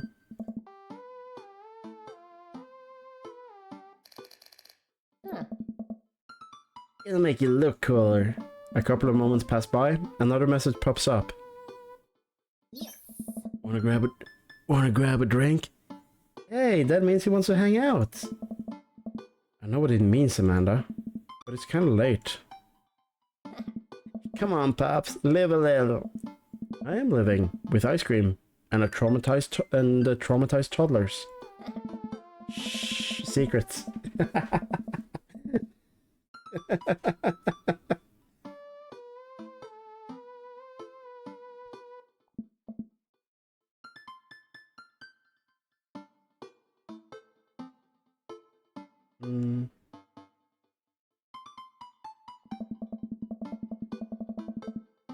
I type back a message to Robert asking him for details, and he tells me to meet him back at Jim's and Kim's.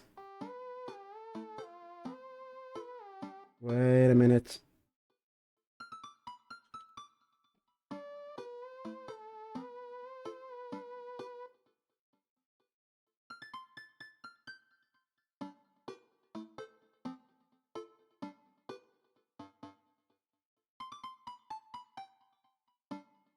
How does this work?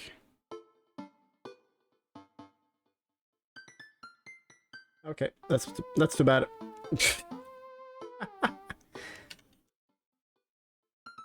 I type back a message to Robert asking him for details, and he tells me to meet him at Jim and Kim's. Well, don't wait up for me. I never do. I throw on a nice jacket and runs out the door. It's only a short walk to Jim and Kim's, and it's a beautiful night. I walk into the bar and see the usual crowd of bar flyers drinking beer and watching sports. I spot Robert at the back of the bar and he waves hi as I walk over. Hey man, what's going on? Hey buddy. Ahoy there, Skipper. Robert and Mary are here? Uh-oh. I brought Mary along. Figure we'd need a drinking buddy. Oh, Oh man, I was excited to get to know Robert a little better. Now I have to deal with this weird married lady making passes at me. Come on. Don't look scared, kiddo. We're just having a drink. Yeah, speaking of which, it's time for the first round. What are we having? Ah. We're gonna start with beer. Oh. While admirable, I disagree. Robert orders 3 shots of whiskey and I pass them between us. No, he passes them between us. Well, this wasn't how I expected my night to be going. Hey. There's bad decisions and relaxed moral values to follow. Here's 2, what the hell? My brain is all over the place, I'm sorry. What I've gotten myself into. We all knock back our shots. I almost choke on the whiskey as it burns slowly, as it burns my throat. Whiskies? Okay, I'm coming this from a perspective of someone who likes strong alcohol and just to sip it slowly. I love the burn, right? Shots have never been problematic. So this confuses me. This confuses me a lot. Holy hell, that was a kick. I look over at Robert and Mary, who seems like old pros at this. Robert grabs his jacket and throws it on. Let's get marching. What? The night's young, chief. Come on, we're bar hopping. Oh, alright. We leave the bar and start walking down the street. I still don't know this area of the town very well. Yeah, I know shots. I don't understand why people struggle with them. We leave the bar and start walking down the street. I still don't know this town of this area of town very well. So I just follow Robert. So where are we headed? We're drinking. It's an Irish pub. Irish pubs are so fun. I went to the Irishman in Stavanger when I studied there, and it's such a good vibe. Yeah, it's like a proper yeah. The Brits in chat can correct me, but yeah. Come on. Puns are the lowest form of humor, Garth. Try harder. Ouch. Am I going to be the butt of the joke all night? Jesus, Mary. Put your fangs away for a second. We walk into the I were drinking. Jesus. I feel drunk already. The bar is pretty much the same as Jim and Kibb's, except for the old-timey Irish memorabilia on the wall. Next round. What are you having? Do they make fruity Irish cocktails? Nope. Oh shit. I'm trying to be funny here. Fair. I think it's because they're like trying too hard. Well, here they're just a thing.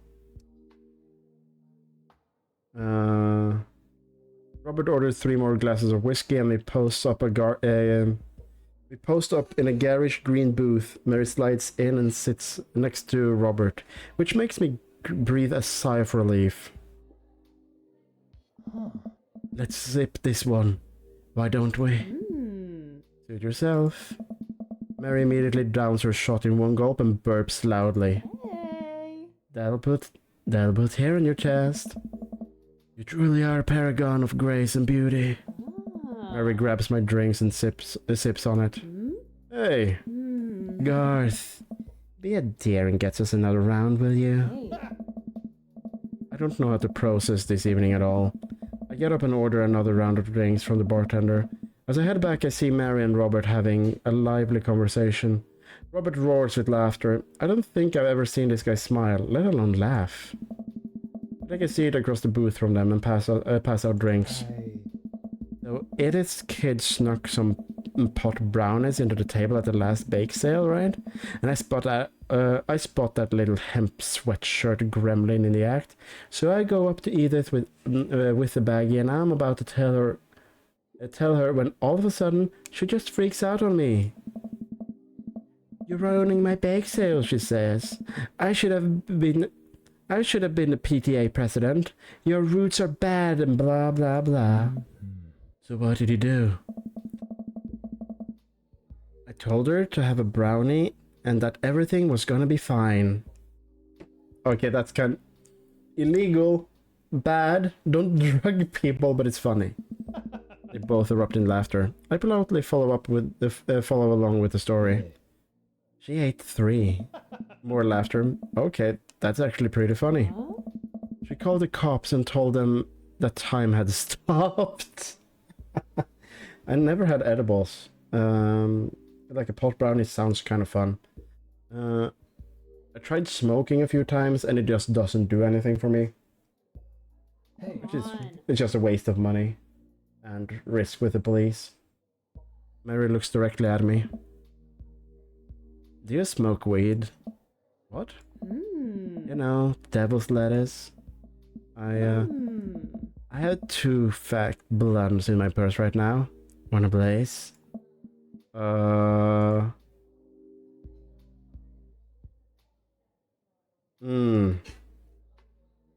Nah, fuck it. Fuck that. I'm going... Like, when I started drinking, I went straight for liquor, right? If being used to weed, like the smoke, the blaze, right? It doesn't do anything for me. I tried several times. So, yeah. But hey, one day.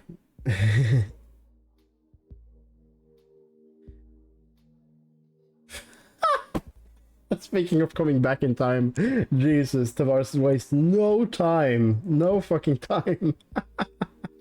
Welcome back.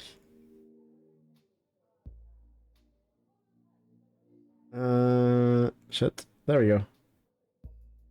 Exactly. Clear counter.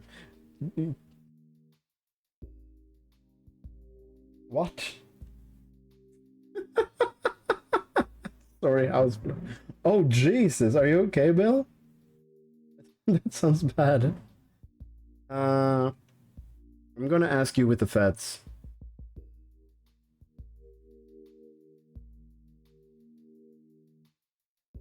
Oh, yeah. I mean, I know you're only supposed to, like, eat one the first time, right?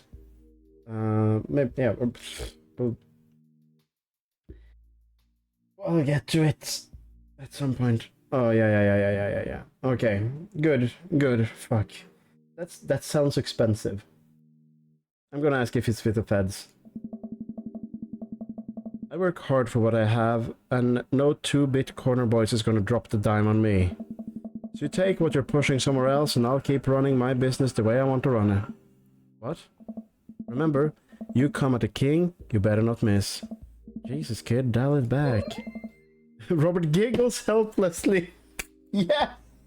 I saved it by being bad at drinking. I'm just kidding, cowboy. Lay off the kid, Mary. He might not be used to your brand of humor. Are these like... These must be like a decade older than me, right? To be like talking that way. Fine. We sit around and sip our drinks. People are watching and cracking jokes. After a little time, I begin to warm up to Mary. Her jokes becomes funnier and much less scary. She wanted us to blaze the fat blunt as the like take a sip of marijuana or something. Mary J. at least a gallon. But it seems like she's not going she's not going anywhere anytime soon. I just wanted to wanted some alone time with Robert. I wonder if I can get her to leave somehow.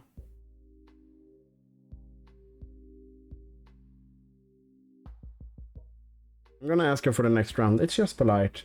Robert has taken the first, we took the second. Yeah. Trying to ditch me, pal? No. Because if you're trying to ditch me, you can just tell me to scram. Just... No, it's fine. Garth wants some time alone with his new best buddy, Robert. I read you loud and clear. The wingman breaks formation to pursue their prey. Now, if you fellas will excuse me, Mary needs to sink her teeth into that helpless boy. Jesus. Go with God. Okay, so I think Robert actually invited her to be a wingman because he's fucking nervous. Nice seeing you. Come on. Deuce, nerds. Mary picks up and saunters over to a young looking guy at the bar. She grows on you. Does she though? I feel like she kind of delights in making men suffer. Oh. Well, she does. But what about her and Joseph? What about him? You know, they're married, and she's definitely tried to get in my pants the other night, and I guess her two across the bar. Where she's making goo-goo eyes at the young man from before, who looks like he's being held hostage. Oh yeah, secret? He's a walking nervous wreck. I know this guy. I know the 20 years younger of this guy. Yeah. I mean, exactly. Like, her husband is fucking gay. The only reason that they have kids is this because he feels obligated to have sex with her. Right? He's a very closeted gay man, and she's not satisfied, and it's hurting them both, really, that they're not talking about it and exploring it in a healthy way, because she's not getting the sexual or satisfaction or the attention that she craves, and yeah, exactly. Thank you, Jenny. Thank you.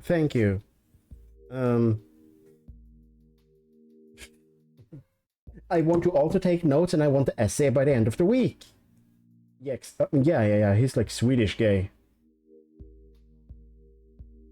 I mean, like, he was a twink 15 years ago. 15 years ago, he was twink. Now he's a twunk.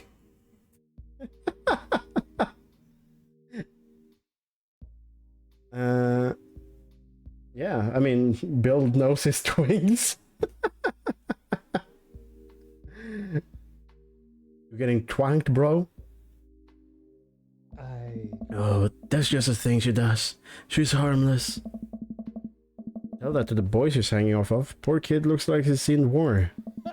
Robert lets out a hearty laugh. Hey, I got him to laugh twice.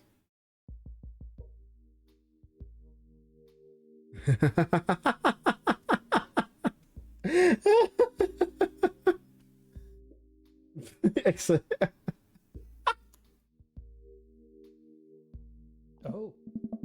Hey man, I know I pegged you for one of those straight-laced types. I dreamt about pegging you anyways. Oh, don't worry, I got a pretty wild back in my day. I made a joke first, Ronan. I made a joke first. You probably started typing it before me, but I said it first. My stream.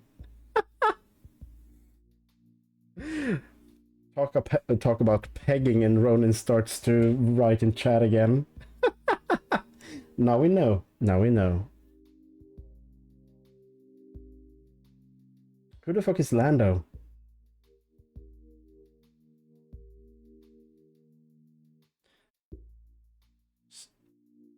There we go.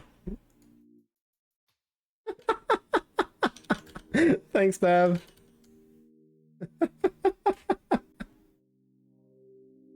I mean, that depends. That depends.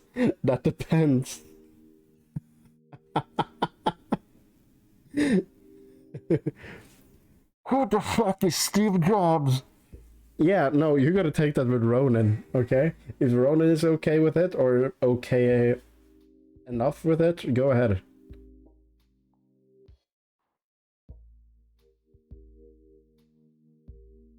You know it. Ooh, oh, do you see the eggplants? Robert orders a couple more rounds of shot. I gulp. What am I getting myself into? Think you can go for a shot? Go shot for shot? There's only one way to look cool here. Peer pressure. Drink. Oh shit. Robert looks impressed. He takes his shot and knocks it back. That's one. So, what do I even talk about? He's so cool. He probably hates small talk. How are things? I hate small talk. Okay. Too many people. And this isn't necessarily you, but too many people think that they have to fill these dead airs with noise. Personally, I think they're afraid of the silence. Or they're afraid of what the other person is gonna think of the silence. Dude, I love the silence. in my last relationship, it was so comfortable when we got to that point where we could just be and exist in the same space without talking. I also have a few friends that are like this, where we have sit in sit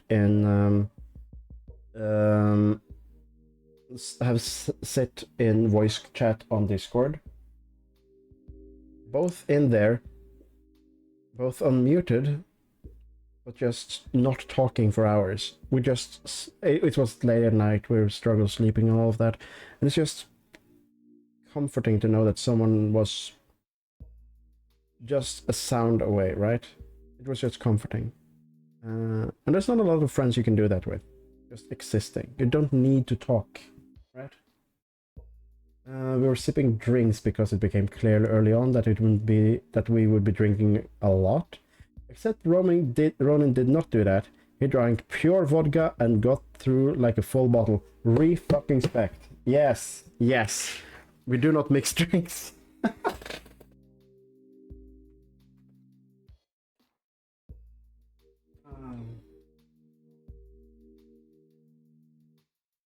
I can start with like some good tasting drinks, but like, oh, oh, oh, that's rough, buddy.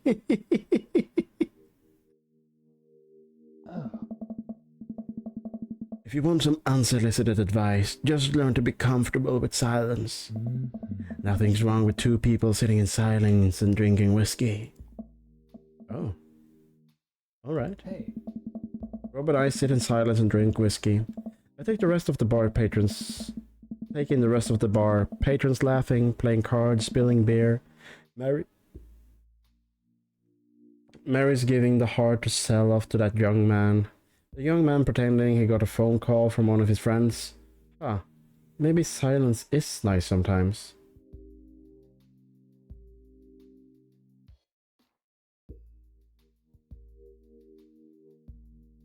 Oh, no. It couldn't get to the toilet in time. No. So, you ever kill a man?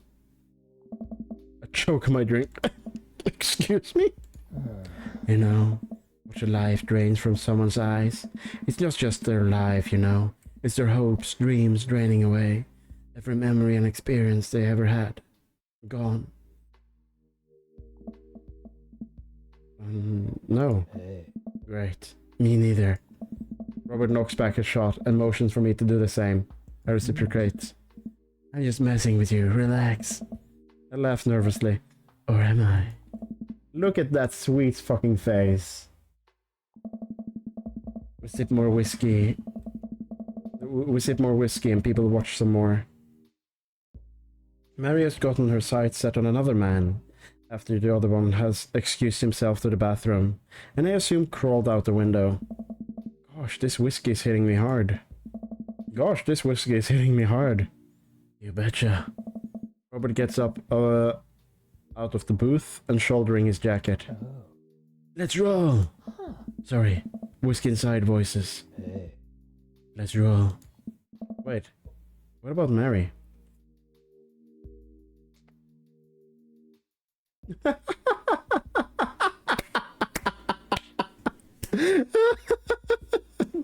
That's good, Mark. Yes.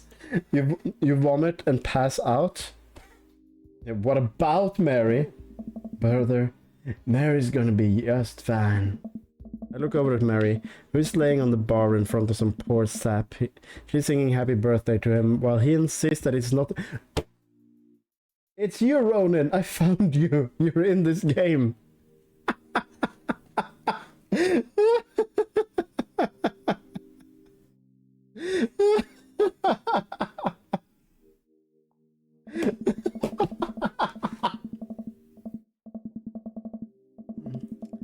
We make our way out of the bar back into the street. I'm trying my hardest not to stumble, but man, that sidewalk is just coming right at me. I hope Robert doesn't notice I'm tripping over my own feet like this is my first time being drunk. Oh, it's been a long time since I've been out and walked around drunk. I should do that again. It's like so fun. Like you can just walk and be drunk. I should do a pub crawl when I get back into studying. Where to? You'll see. I follow Robert through street lamp spotlights until we eventually arrive at a run-down strip mall. There's a beauty salon, a sex shop, a computer Oh. Oh no, he's gonna peg me. A computer repair store that looks like it's been closed for 10 years. And finally, a liquor store.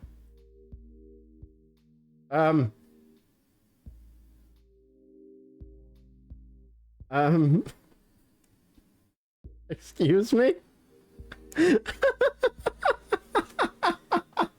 Phrasing, Jenny.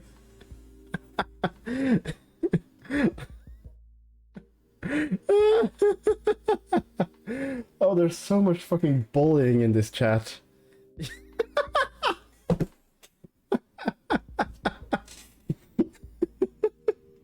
I can't have one stream without someone getting bullied.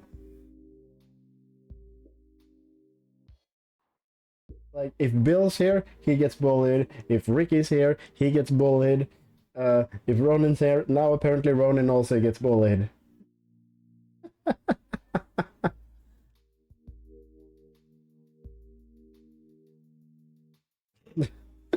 Oh, shit. Shut the fuck up. Wait here. I'll be back.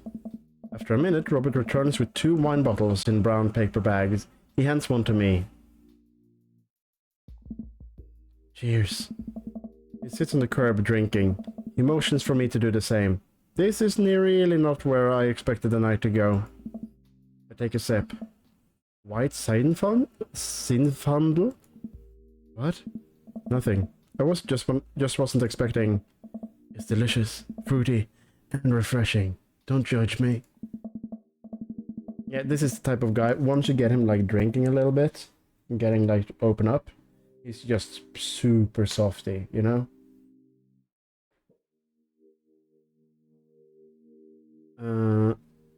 Yeah. Let's throw rocks and shit. Suddenly, Robert suddenly hurls a rock at a stop sign. The ding echoes through the empty parking lot. I felt good. He presses a stone into my free hand. Now you try.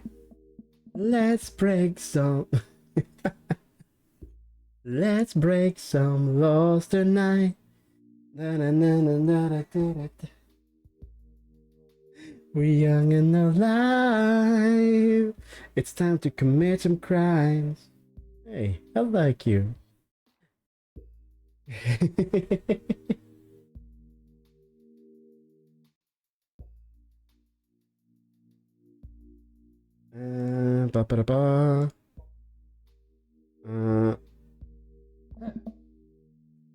With feeling. I look at the rock in my hand and I look at the stop sign. Back at the rock. Now back at the stop sign. I know what has to be done. I got a problem with authority. Yeah, this will bring out our fucking rock spirit. Shit in front of the store. Holy fuck. Yeah. Let's still kill 10 guys tonight. You know what? First date. Let's put a break on the murder. Let's kill 5 guys tonight. We're young and alive. Wow, that was sour. Holy fucking shit. I was not prepared to sing.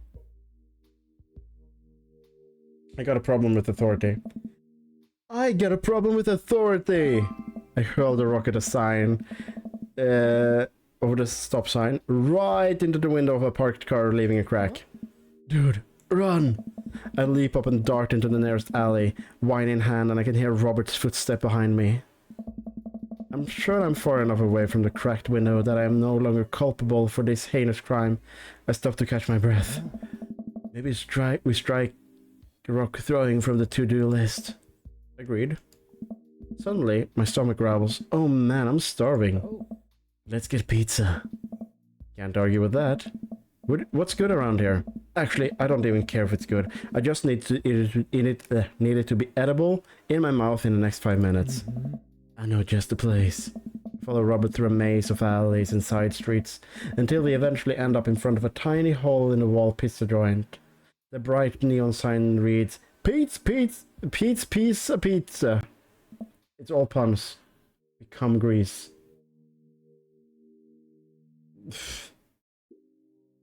Ta-da!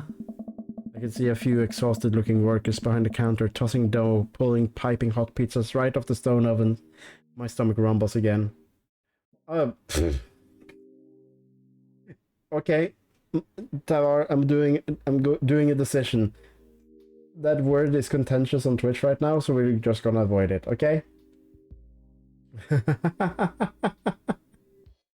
Yeah. I'm sorry.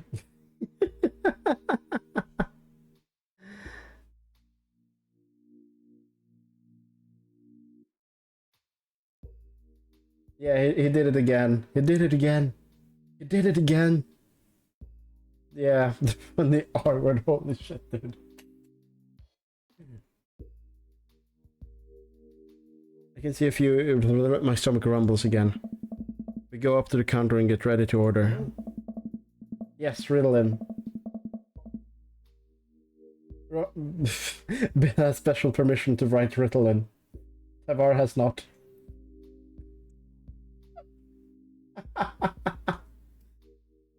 Can I get 2 slices of Hawaiian pizza? Oh wait, Garth, you're cool with pineapple on your pizzas, right? Of course. We wait a minute or two for pizzas to come out of the oven. I'm practically drooling at the smell. The cashier hands us each a giant slice on a paper plate, so saturated with grease that I'm worried it'll fall apart. We take our pizzas outside and wander through the alleyways as we eat. Raggy?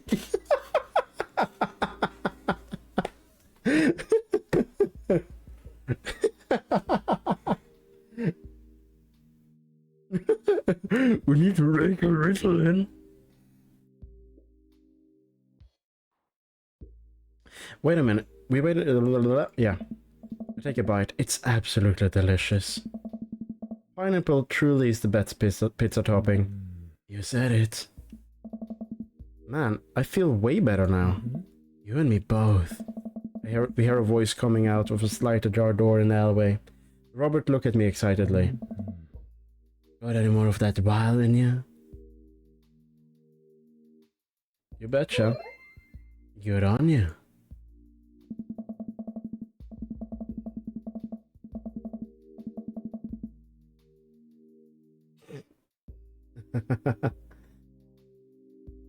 Robert and I slide the door open and peek inside. It's completely dark except for some dark flickering light. We slowly creep forward, cautious not to be heard or seen. Shh. Don't shush me so loud.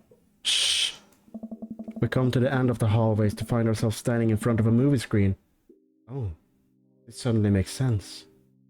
Did we just sneak into a movie theater like a couple of teenagers? No talking during the movie.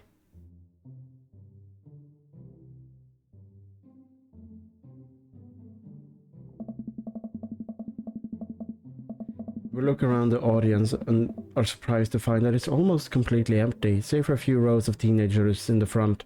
They look annoyed when they notice us. Robert starts making his way to the very back of the theater. I follow him. Oh shit, I'm getting flushed. Hey! Hey, did we sneak? Are we really trying to sneak up on the Earth camp?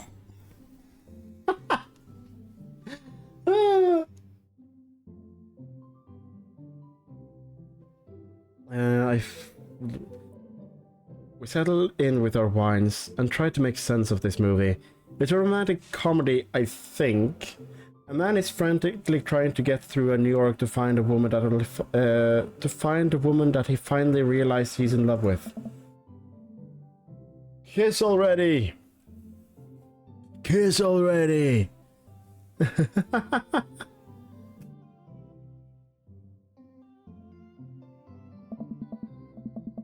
There's nobody to kiss yet. You want him to kiss the taxi driver? Hell yeah. I'm not kidding around. I know Robert. I know Robert. Like a 10 or 20, 12 or 15 years younger Robert. I know this man.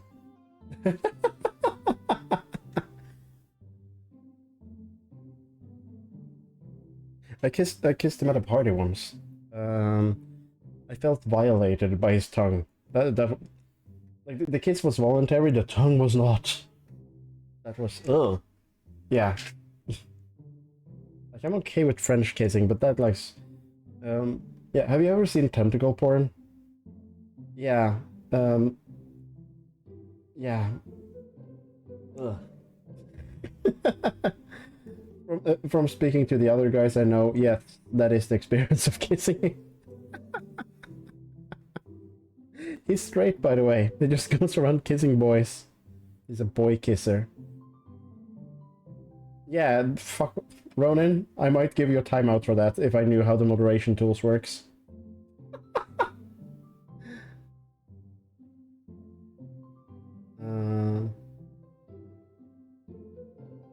I don't know how.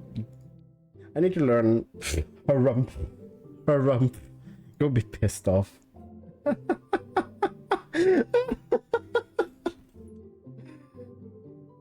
You see that, Bill? You found a friend.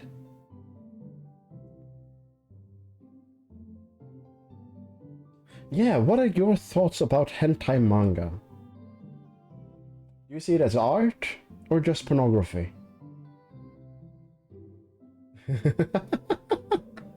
The kids down the way notice us heckling. One of them speaks up. Hey man, keep it down. Oh damn, that's Ernest Hemingway, Hugo's kid. Ernest! Hey Ernest! I know you! It's me, your neighbor! Hi! Ernest turns back around, embarrassed. I turn back to Robert.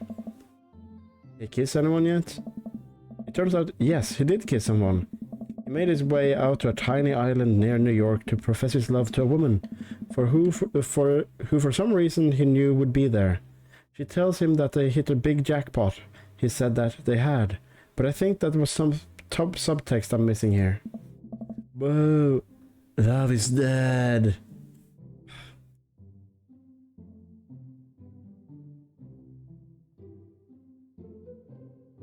You're not allowed to say fuck for some reason.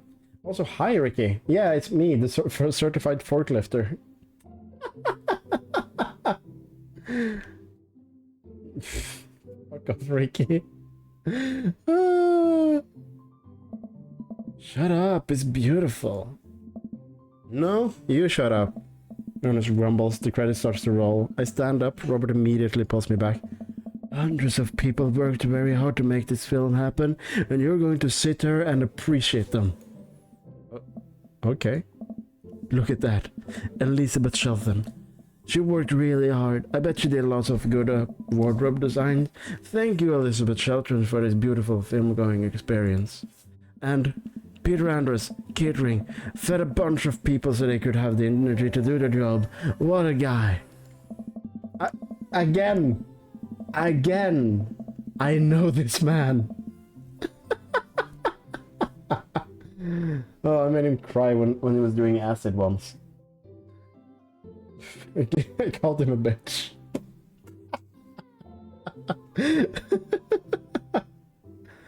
We get to let the credits roll while Robert individually thanks every member of the crew. Once it's finally over, he makes sure that no animals were harmed in the making of this film. We'll leave the movie theater. Yeah. We stumble into the theater parking lot, polishing off the rest of our wine. Hey assholes. Out of nowhere, a rock flies through the air and hits me on the knee. My knee! What the hell? Ernest and his friends stand in the alleyway, blocking our exits. What do you guys want? What are you going to throw a rock at my knee? This is my good knee. My orthopedist is gonna be pissed. Ernest tosses another rock up and down his head. What's wrong with this kid? You ruined my theater-going experience. Now you have to pay. Oh. Well, I don't have any cash on me right now. And, like, movies got really expensive.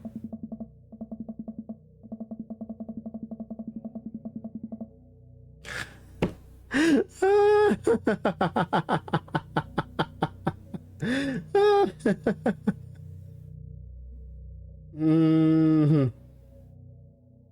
Jonas hucks another rock at my other knee. I'm able to jump out of the way, but I didn't properly stretch before physical activity, and I'm probably gonna feel super sore in the morning. I ruined it for you? That movie was pretty crap in the first place. Hey, you take that back. That was a beautiful love story with a really genuine acting. You call that good acting? What classical mainstream slop have you been served your entire life? Oh, yeah. This is America. They don't... Knives are not allowed.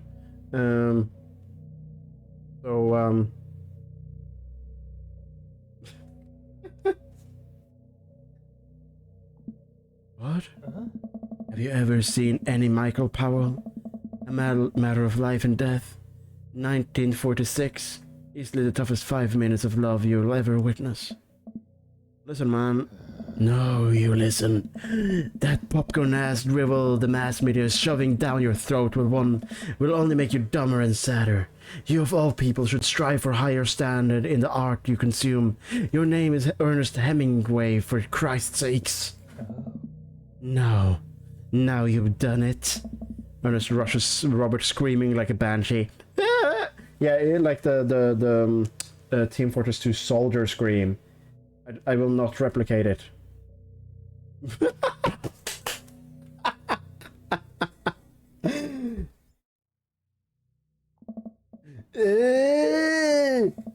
I dive between Ernest and Robert, trying to stop the kid. He lunges forward, kicking me as hard as he can in the knee. I'm proud of myself.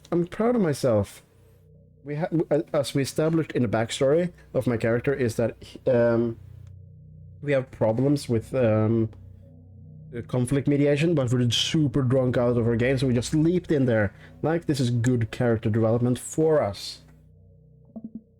Fuck my nay! Excuse me? He said a fuck in the gay dating sim. Knees gone, arm spaghetti. Robert gets in between Ernest and myself. It is as he's seeing red. My fucking knee hurts. All right, buddy. Talk like a punk, you get hit like a punk. Robert squares up into a boxer stance. Quinsonbury rules. 3-minute rounds with 1 minute rest in between. No low blows, fish hooks, J grabs, or high blows. What? And don't even think about pulling that illegal turnstile. That's an automatic deduction of 3 points. This is destroying my voice. You'll have to designate a second if you're unable to fulfill your role as main duelist. One of your friends over there looks like he has enough youthful vivacity to handle it. Hey man, I didn't want to get dragged into this. That movie sucked. It's too late. You two are blood-bounded. If he dies, you die. Oh, dear. Sorry, I don't make the rules. Twelve talk to Queensbury. We're just gonna go. Robert went a little bit hard on the roleplay there.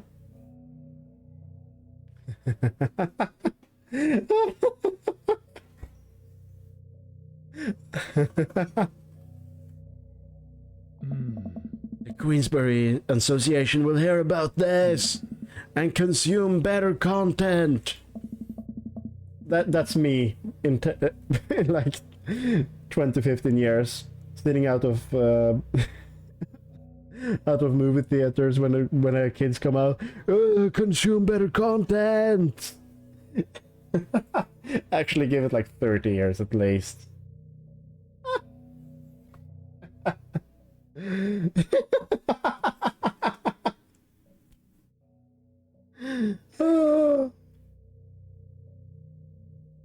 Yeah, sorry, I can only do so many voices. Once the teens are safely out of earshot, Robert turns to me. Were you actually about to fight that kid? Are you kidding me? I would never hit a child. That would be despicable. You throw the rules at them, though. They always bolt. Nobody wants a Queensbury-sanctioned throwdown. Oh, But full disclosure, I made half of that up. Wow. there. Hey, you don't even have to know the rules. You're just making them up. Come on, let's get out of here. That's so much grunting in my ears. It's so much.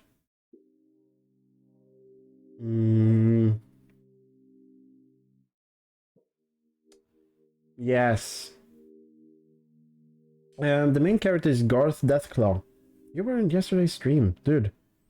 Ricky, are you getting old? Is memory treating you bad? That's fine. Okay. I'm back on tracking. Right. Aren't you? My perception of time is fucking terrible, dude. No, I'm not age shaming, I'm concerned. I'm concerned, dude. Don't yell at me. Yeah. I mean, I'm just concerned. I'm just concerned. Me, a concerned citizen. What did I say? There's so much bullying in this chat. Robert and I cooled down a bit as we walked to the neighborhood. I'm sorry. I get really into the art of filmmaking when I drink. It's okay. I think it's cool how much you like movies. To be honest, I don't know a lot about them myself. Buddy, I got so much to show you. Ever seen any Sam Fuller? I haven't. Well, there's cash. Thanks for defending my honor. It's a little strange when you say it that way, but sure, why not? Robert throws an arm around my shoulder and we drunkenly belt out tunes all the way back. We finally get to his doorstep.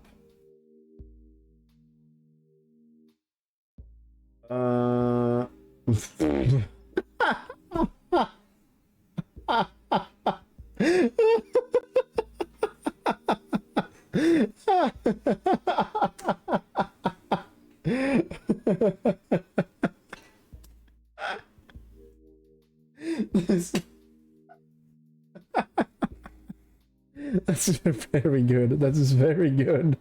Oh boy. It was an interesting night. I liked it. A smile forms on his cheek. A rare sight. Let's hang again soon. Yeah? Yeah. I linger there for a second, swaying drunkenly in the night breeze. Robert claps me on the shoulder. Oh boy. Night, buddy. Robert heads back inside and I stumble back my way back home. It's okay if you don't... Date complete.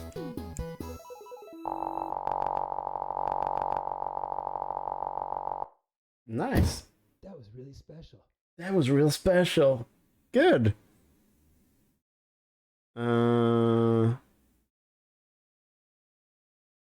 Silence, whiskey. Okay, cool. Click to continue. Welcome. You've got dads. You got dads. You know what the A stands for? Aspirin. Taking aspirin for the fucking...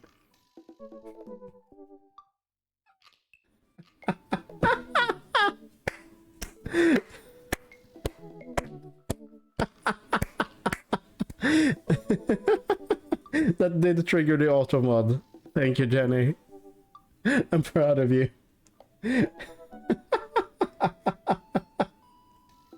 Slowly but surely, my auto mod will become sensible.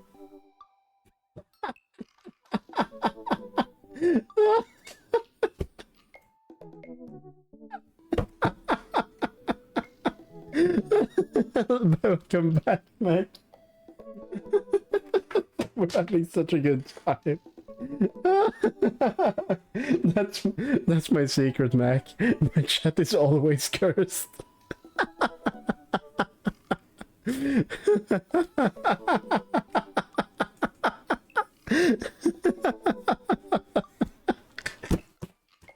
I'm sorry.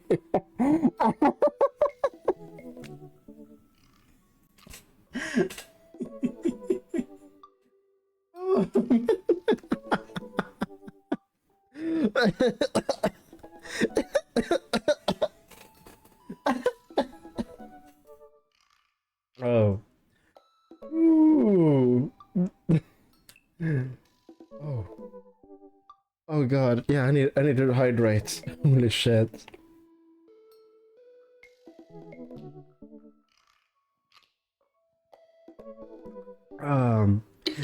Don't worry, Mac. That was a fucking team effort.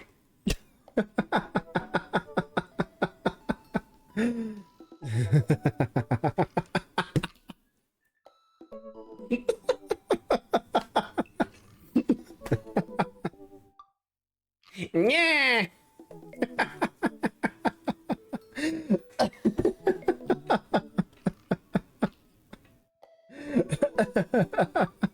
No.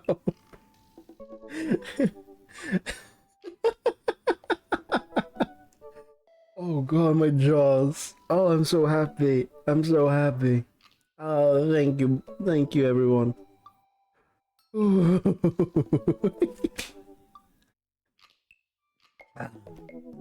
Okay.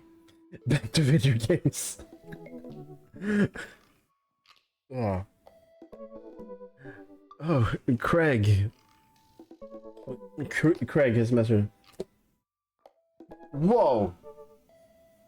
Hey dude, I got the ROMs.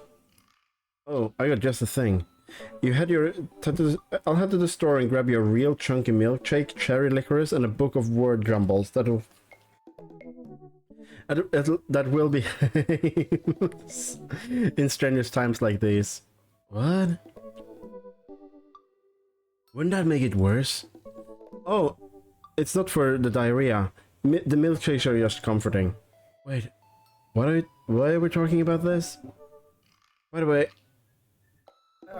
way, I've got runs. I meant it that like I feel like running.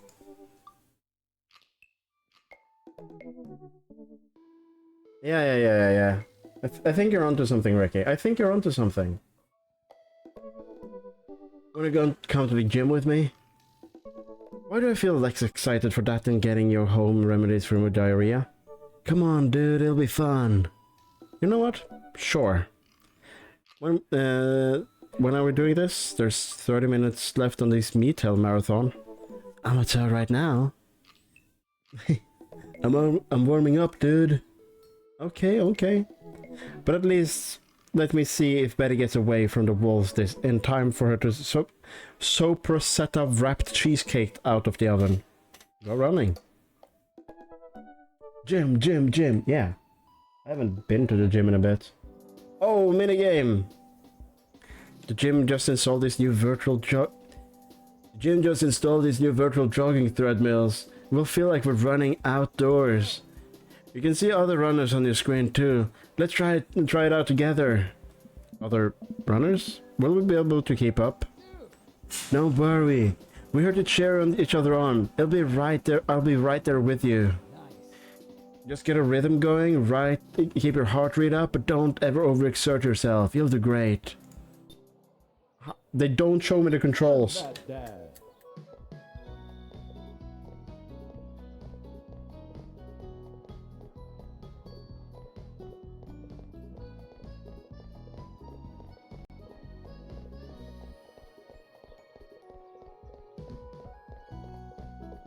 Bro. This is good.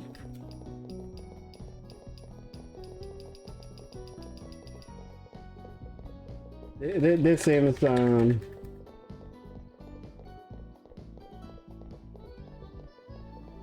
oh, this is so me. We can see in the scoreboard Aaron, Leighton, Joseph, Garth, Craig, Eric, Rossi, and Jory. We need to at least defeat Ross, right?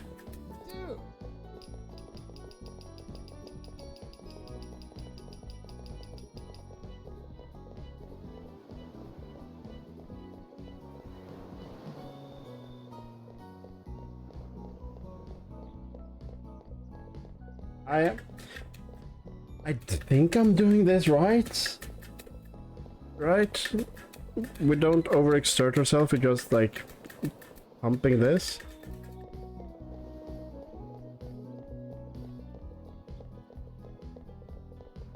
Hey.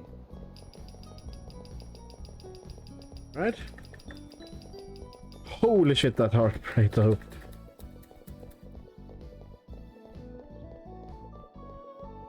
We're about to get past. I like that how Ricky's message looks like it's a in the game. The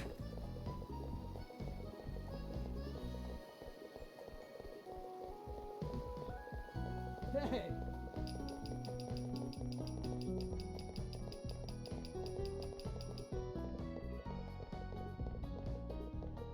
I don't appreciate my heart kind of cramping up. Did that come up on stream? Jesus. This is not okay. So I kind of need to concentrate on keeping my beat. No, that was an illegal motorcycle. How long are we playing this game for?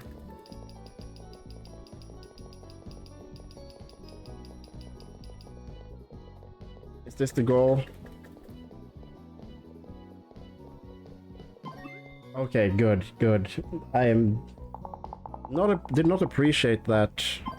Whoa! That was a gold medal performance for sure. Way to go! Welcome. You've got dads.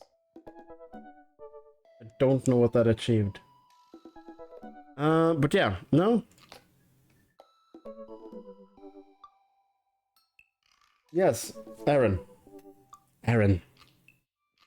We gonna finish the trifecta of the dad dates and we'll go on a date with Damien Blood March. No, that's fucking sound. That was a motorcycle outside. Damien seemed really interested. A little interesting. A little odd, but interesting. I think I should hang out with him to get to know him a little better. I navigate to Damien's dadbook page and type out the message. Hey dude, this seems cool. We should hang out sometime. Sit there for a minute before I see Damien typing. But then he keeps typing. And typing. Man, is this guy writing a novel? I leave the computer to make some coffee. Does anyone feel called out? And he's still typing.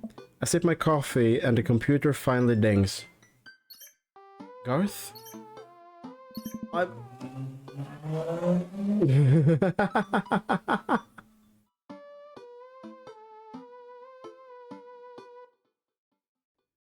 Garth, I must confess my excitement to be receiving your kind letter, for, as you see, I do find myself available to enjoy your company.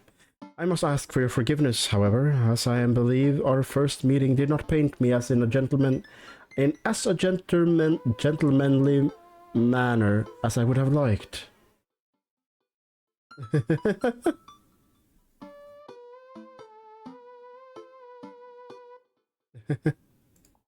Whoa, there's more. It would be highly flattering to enjoy your companionship at my residence for an afternoon tea and a stroll around my garden. Should it please you, till then, adieu. Yours humbled, G. Bloodmarch. I stare at the screen and reread the letter several more times. Hey, Amanda? Can you help me out with something? Oh. Dad, for the last time, I'm not popping your back pimples. No. Can you interpret this for me? I turn the computer to Amanda and she squints at Damien's message. I don't understand NetSpeak. Like, is this how you kids communicate with each other now? Oh, totally. This is the hot new thing. See, Dad, kids got over saying LOL and LMAO and whatever and decided that what they needed to do was bring back to the 1800s. I feel like going back to the 1800s is a bad idea overall. No. So what should I do? Where's your pen and quill? What? Did you forget to unpack the pen and quill, Dad? How will we address the nobleman in regards to your up-and-coming debutante's ball? Okay. I know you're messing with me. Mother, without proper chaperone, you will never end up with a suitor worthy of our land. Or our dowry. Or... So you read Pride and Prejudice for school one time, and now you're reciting things you know about it back to me, aren't you? Oh. Like, it's the first 5 pages when I read a review of the movie. Still got a B though.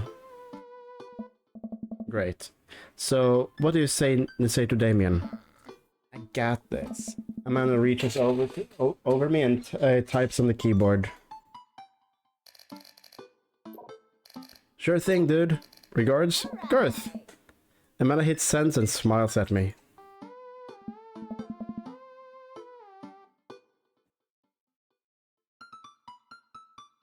Well, I suppose that's that.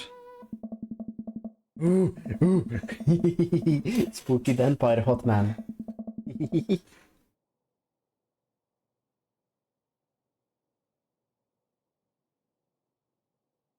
No.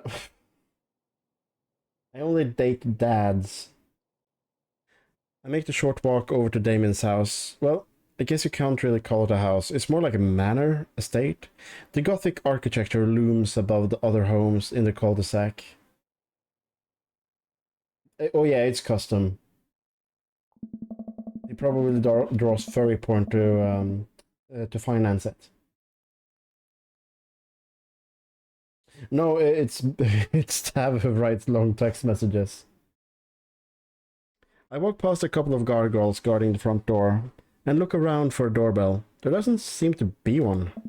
I pull at a large, ornately carved bat-head door knocker, and a hollow sound echoes throughout the house as I strike it against the door.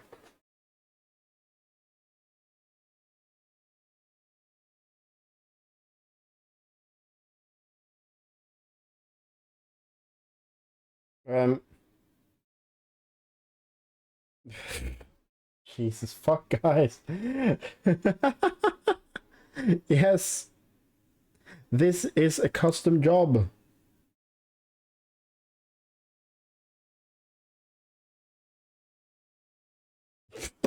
Holy shit. Are you...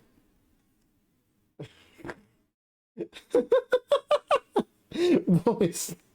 Dudes.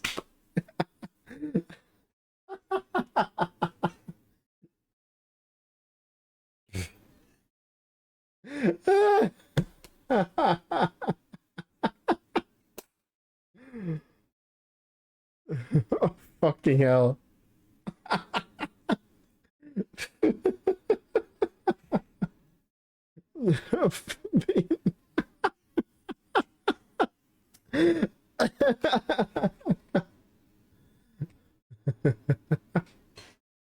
Oh, fucking hell. Yeah, it feels mind-numbing. Bill?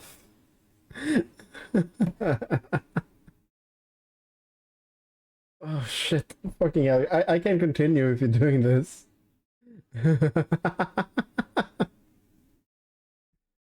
Ooh.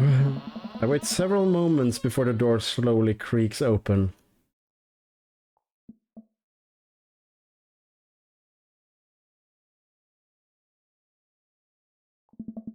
It's a little creepy, but I enter the home and take a few steps into the foyer, noting the oil portraits of who I assume are dead relatives hanging on the wall. Nice. I know that guy.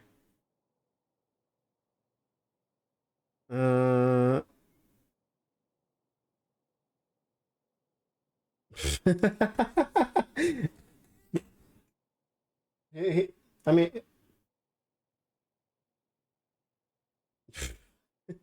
No, Bill, right, let's not be ableist here, okay? So, he doesn't have enough RAM, so he needs to offload the thought. He can't...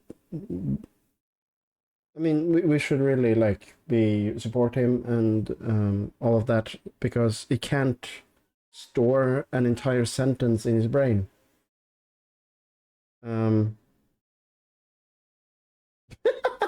Guys. Oh. as I am admiring them in the front door shut behind me. Hello? Silence. An oil lamp in the corner flickers dimly, casting ominous shadows against the wall. Why do I feel like all the people in these paintings are staring straight at me?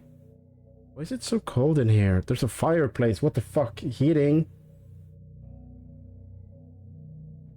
yeah, something like that. Goth. A pleasure to have you in my home. I look up and see Damien standing at the top of a majestic staircase with a walking candle holder. Oh, the top of the stairs aesthetic. That's, what's with the door slamming shut? I'm so sorry, there was a draft. Ricky, pay attention!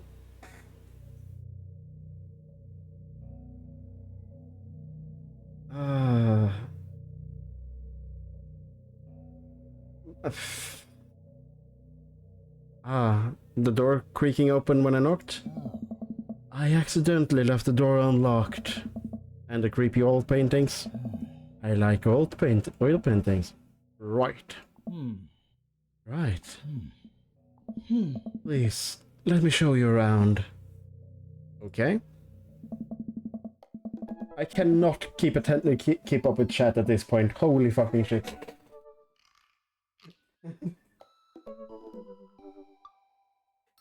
Dude, Ricky, last time you watched a TikTok, a car crashed. I got my eyes on you. Damien leads me around his house, showcasing his parlor, sitting room, auxiliary sitting room, and a parlor again for some reason. This is one of the older homes on the block, yes. But nowhere near as old as the architecture might suggest.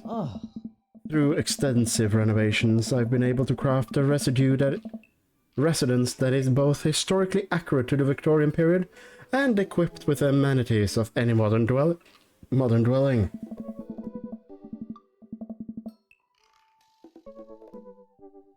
We walk past a door covered in bumper stickers, caution tape, and a black parade poster.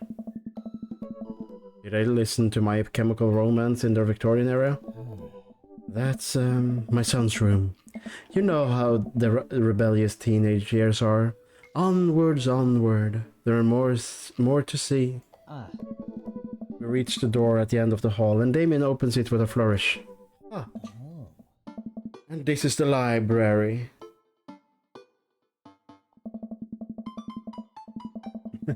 Jesus fuck, guys. Sunlight streams from the top, from the floor to ceiling arched window. This is not an arched window. Ye game designers, get with it.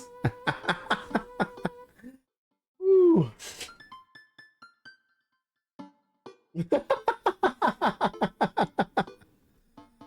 Oh fucking hell.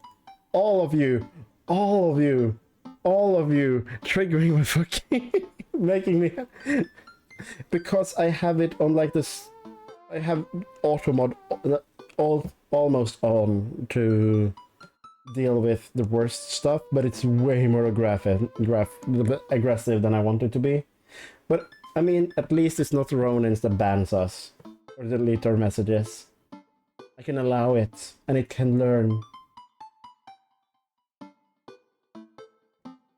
Oh, holy shit, all of you! Oh, I can not literally not keep up. There we go. Holy shit.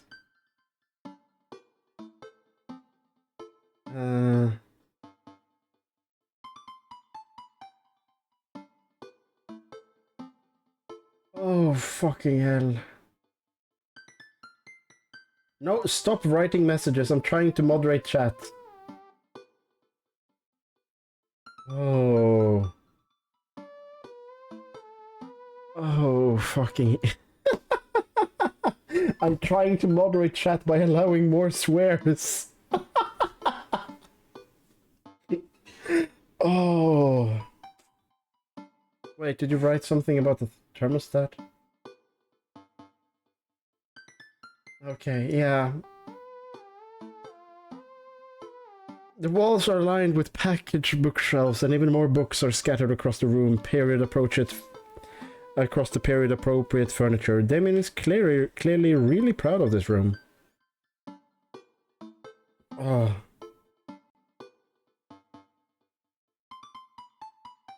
Yeah, I mean... At least someone is stretching.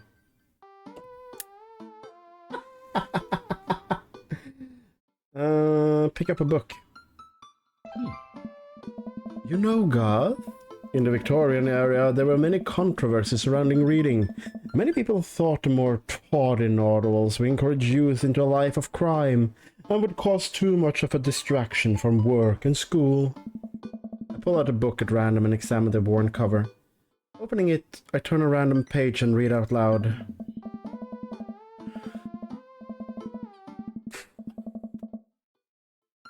Naruto struggled against the chains that Sasuke had bound with him. Shirtless and out of breath, he looked up at Sasuke. Sasuke smirked, unbuttoning his ninja pants. What? Okay, I think that's enough. Damon snaps the book shut and puts it back into the shelf. This is our fanfic. This is all he printed out and got leather bound. His fanfic.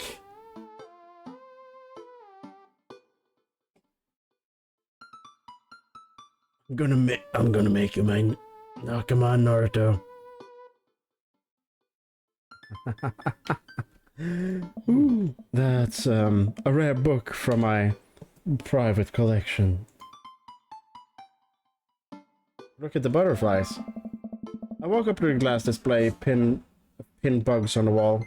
That's pretty impressive. Nice bugs. I pin them all myself. Maybe I should have shown you how sometime. I'm concerned I would stick the pin right through my finger. Oh. Ah, the pinner's gambit. That's a thing? No. Look out the window. I walk to the window and I'm greeted by a beautiful view of Damien's backyard. It showcases a beautiful view with the rest of the cul-de-sac. Hey, I can see Craig on his lawn. He's doing push-ups with his daughters on his back. Both of them.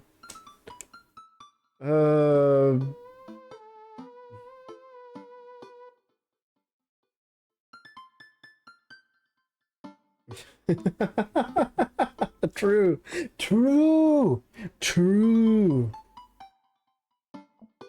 Damn. He sees me and waves happily, doing push-ups with one hand now. Damn. Did you know that Victorians spend at least 20 hours a week gazing longingly out of full-length windows? Wait, really? No, but Victorians did appreciate telling a good joke. Please, will you join me for tea?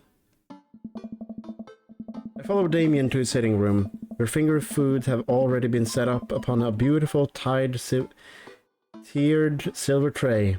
I take a seat on one of the high-backed chairs as Damien pours and serves me some tea. I can't believe I'm having a high tea. I never thought I'd get to do this.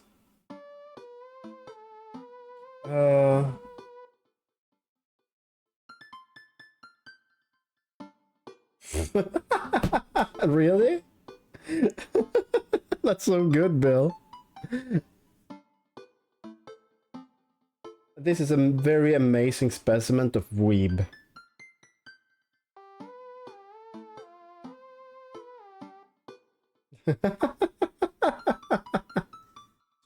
So, since this guy is already plagiarizing you, Ronan, do you have a private collection of Naruto novels? Hmm? Something you want to share with the class? Hmm? Oh, okay. Yeah. Ah, no. Ooh, yeah, definitely. We're doing that. Ronan, we will have to remedy that. You're welcome back anytime, Yenny. Ah, oh, wow.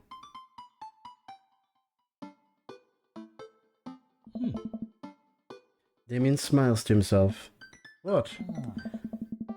It's a common misconception that high tea refers to the wealth or class the people enjoying it, when in fact the high refers to both the later time of day that the working class had to enjoy the tea, and the height of the tables on which they were served. Oh. My dear friend, we're currently enjoying afternoon tea. That's informative.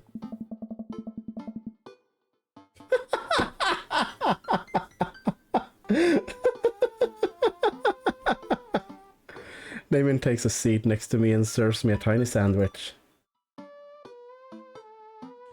Are there a lot of goths in Maple Bay? Oh, Plenty, actually. We mostly communicate online on goths forums. You wouldn't believe the Victorian era drama these people get into. Drama? So-and-so wore this undercoat over this period inappropriate petticoat. Someone else doesn't understand the difference between bodies and underbodies. People will get angry if you wear a mismatched color of black. Garth, I'm not kidding. This is an actual thing that people get angry about. And don't even get me started on the sub-styles. Damien catches himself before he gets too heated. It's all mostly frill-based discourse. What's got you so interested in goth stuff? oh. Well, when I was a young boy, my father... Did he take you to the city? Huh. Sorry? So, did you guys see a marching band? Hmm. I'm afraid I don't understand. Are you serious? Of course. But it's, you know, the song. Amanda, make me listen. Seriously? Hmm. I'd love to see a marching band. Uh-huh. Nevertheless, I've always had a love of art, history and fashion. What started off as a small hobby of collecting taxidermied animals grew into sort of an obsession. It's a privilege to be able to appreciate the lives and culture of those who came before us, I think.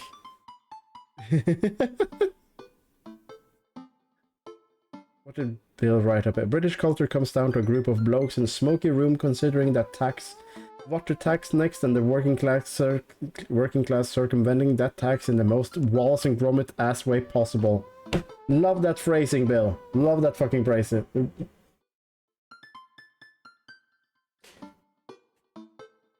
Dude, all of these guys want to peg me. Except for Matt. Matt was just nice.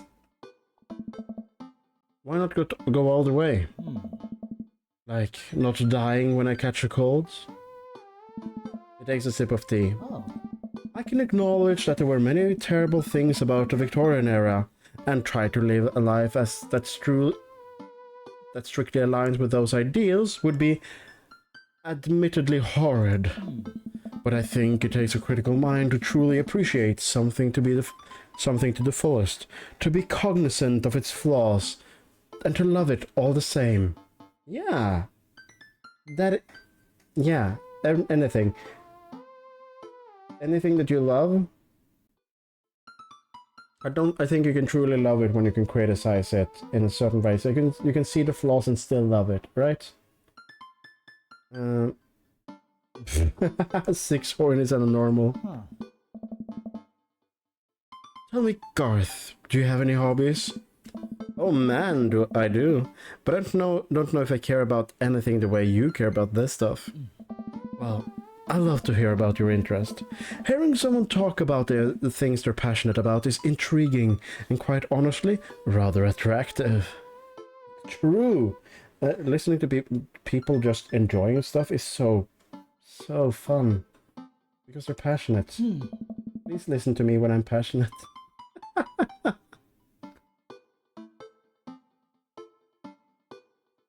Please, do tell me about your hobbies.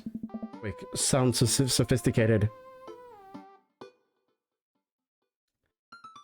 I like watching soap making videos on the internet. No, I love my word jumbles. Apparently love word jumbles. Written word fascinate me.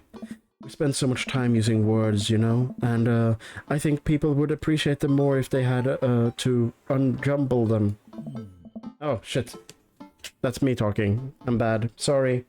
Cancel this streamer for reading in the wrong voice. It's poetic, really. So you're a writer, in a sense. We finish our tea and finger our sandwiches.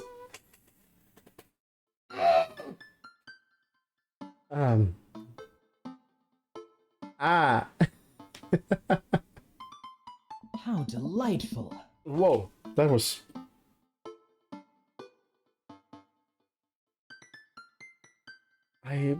No, I'm perfectly fine, I'm just flushing.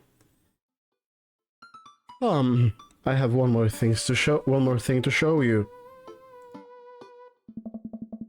Damien takes me around the back of his home, where a variety of flowers flourish in a beautifully landscaped rows. A small stone path weaves through, and butterflies flit lazily throughout the air. Oh.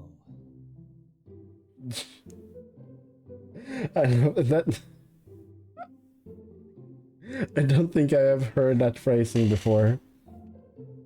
That's new phrasing for me. I have learned something today. I kind of like it.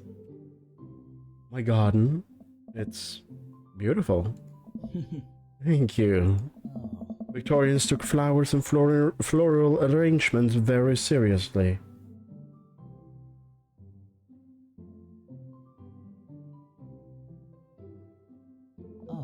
You see, it was considered uncouth to discuss personal and romantic relationship in public, so lovers and friends alike would use bouquets to send their secret messages to each other. Each flower and plant is symbolic of different feelings. I kinda find this cute.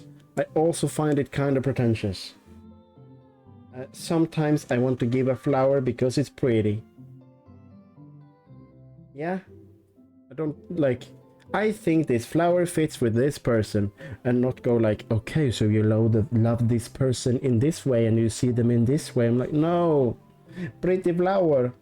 I want a pretty flower. What the fuck are you arguing about now?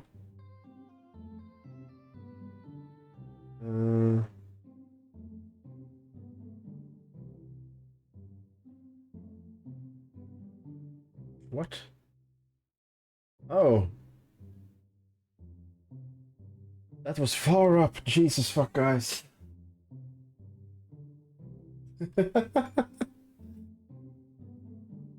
Huh. Even more interesting is that one flower would mean different things depending on other plants if it was paired with. One had to be extremely careful, as even the style in which the ribbon was tied around the bouquet affected the message. Damien leans down and plucks a gorgeous bright orange flowers of a vine. Oh. Lilium bulbiferum, the orange lily. What do you think this one means?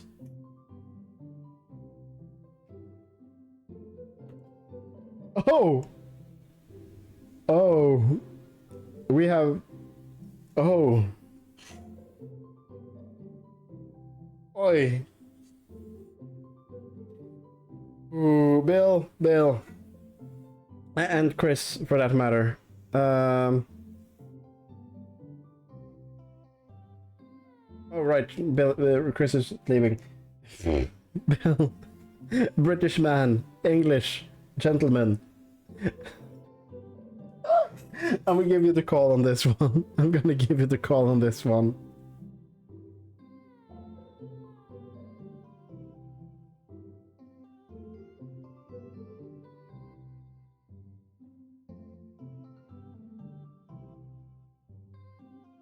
I have learned, Ricky. I have learned. I have grown. What does the orange lily mean? And the thing on screen. Close down. Like, look away from...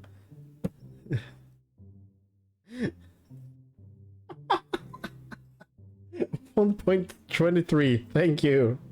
A valid answer. 0. Look away from New Vegas for a little second, okay? The green lily, is it my loins are ablaze? Thou art the tightest, or 3 cheers for sweet revenge? I kind of want to go for one of the... Yeah, no. Orange. Like the fruit.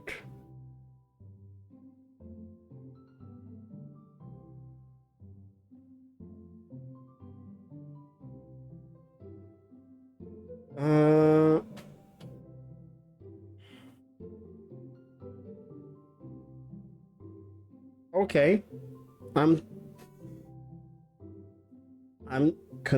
With that interpretation,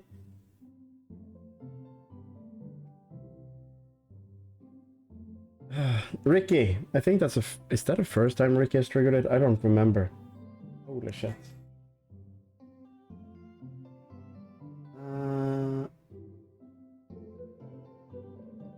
Oh, you can't. Not the time to send me an email, Twitch. Fuck off. I'm gonna go with Thou art the tightest, based on what Bill sends me. It's confident, and it's kind of pride, because I think Damien might be proud in being a tight little man.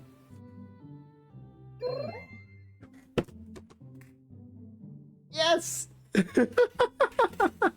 You triggered the fucking auto mod, dude. Thanks, Bill. Thanks, Bill.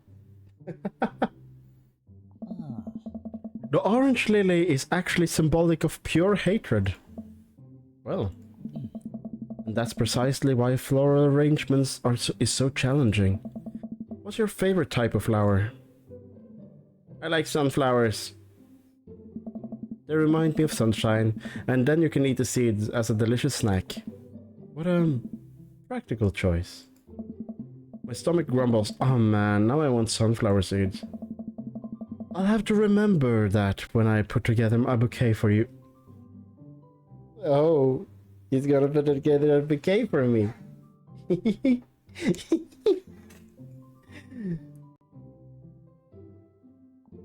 He would put together a bouquet for me?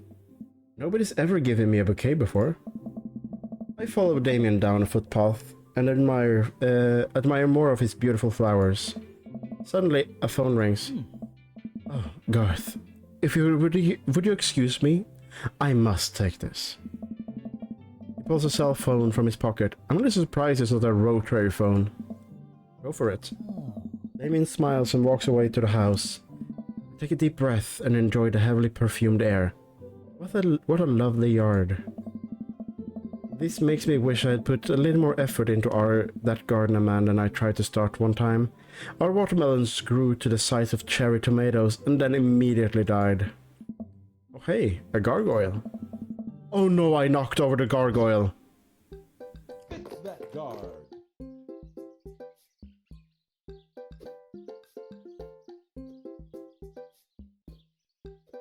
Shit.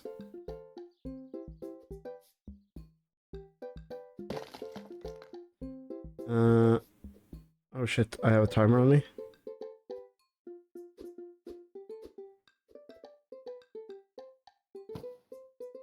There we go.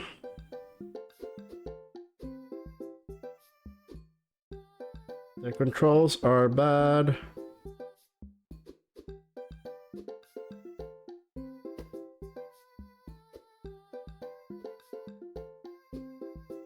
Goal!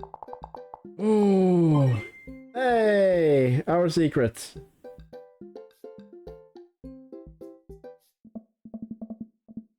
It really fucks me up that I don't know the controls and then they give me a timer. Holy fucking shit. Ugh. Jump scare me. Holy fucking shit. Bitch ass.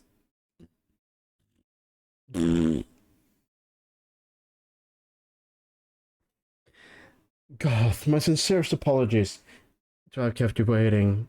There's an urgent matter that I must attend to, so I'm afraid I must take my leave. No problem, dude. Everything alright? Damien worries the hem of his coat with his finger and look away. Everything's perfectly fine, but it's Lucian. What's wrong? He appears to have, well... His teacher needs me to come to the school post-haste. You need help? Oh no, you don't have to. Let me come with you. Us dads gotta stick together. You're right. This is one of Lucian's more, elaborate stunts. I would greatly treasure to have you having another parent by my side. Thank you. It makes me so happy when you're proud of me, Bill. Let's go. Damien and I walk to the school and are immediately greeted by an anxious-looking Hugo. Hey, Damien. You're here in record time. Oh no. I wouldn't miss it for the world, dear friend. Wow, whatever it is, it doesn't seem this Hugo and Damien's first time with my kids are in trouble rodeo. What is it this time? This, Damien, is... You have to see to believe. Damien and I fall in step behind Hugo, who leads us through the busy corridors of the school. We pass several classes in session, and I vaguely wonder if Amanda is around. Hugo eventually ushers us into a small boiler room with a flight of rickety stairs leading down into the darkness. Ooh. Watch your step. I can hear faint voices drafting from the basement, and they don't sound happy. As I'm led into the depth of the school, I recall the antics I got into as an angsty middle schooler. At least I had enough sense to stay out of creepy basements. We find another teacher in a boiler room tucked away in the back of the basement. With him are Lucian and Ernest, Hugo's son. Lucian has a bloody nose. Thanks for coming. I can't make heads or tails of this. I look around and the scene of the crime and see a bunch of bricks and some masonry tools scattered around. Huh. What has happened here? Ernest punched me. Lucian tried to kill me. The room falls silent. I wasn't trying to kill you, dumbass. I was just trying to build a brick wall around you and see what would happen. You promised there would be wine down here. You tricked me. Whoa. Wait a second. Lucian, did you try to cask of Amontillado, Alado, Ernest? I'm neither confirming nor denying that. I turn to Damien and whisper to him. That's, what's a cask of Amontillado? It's a classical Edgar Allan Poe short story where a man gets his enemy drunk, lures him down into the cellar with a promise of wine of a fine vintage, then buries him alive behind a brick wall. It's a lovely story. So, wait, Lucian, you tried to do that to him? I was curious to see how it would turn out. I wasn't exactly gonna leave him there. And what was the thought process there? Was Ernest just going to sit still while you slowly built a tomb around him? Well, it worked for like 20 minutes because he's an idiot, but he's realized that I had lied about the wine. You were cackling maniacally. That sort of tipped me off. Ernest? 20 minutes? Dad? Whoa. It took you 20 minutes. Son, we just did an entire 2-week unit on the cascades of Amontillado. And it took you 20 minutes to realize Lucian was leading you into an elaborate ruse? Did you even read the story? Oh, these are American teenage boys. That's just how they are. Americans in chat, please confirm. I read the first 5 pages and then I read a review of the movie. Huh? It's only 5 pages long and there is no movie. Yeah, you're right. I paid Lucian to read it for me. I don't know. Actually, he didn't even pay me. So, when you think about it, this wasn't me teaching him a lesson. Damien and Hugo both have their heads in their hands. You guys always telling me to engage with literature, and I did. I didn't see a problem here. Alright. I'm filing this under what the hell. Don't do wherever that was. Again.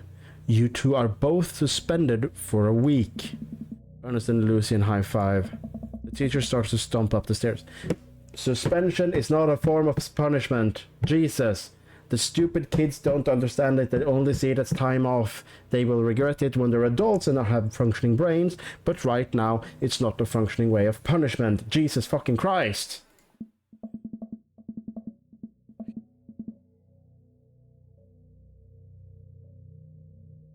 Yeah, pfft. We read books now. Hugo, a call your class. Take your son home. Miss Bloodmarch, you too. Thank you for your mediation. We all head up the stairs and out of the school in tense silence. Lucian and Damien all pile into my car and begin the drive home. Lucian immediately bursts his hood up and stares out the window angrily. I'm not going to therapy again. Oh no. I know, son. It's entirely up to you whether or not you want to go. But I care about you, and I can see that you're struggling. If you do decide that you would like to speak to a professional about your feelings, we can do that. Huh. Maybe you can spend the next week looking for a summer job, Look how much you want to, I know how much you want your own car.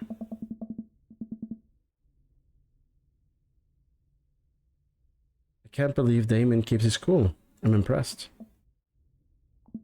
Fine. Whatever. Thanks for not freaking out too hard. I love you, son.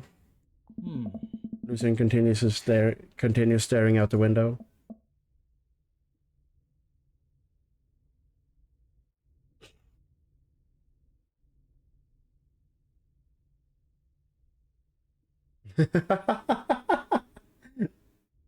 Wait, what? That book. I love you too. We spend the rest of the drive in relative silence.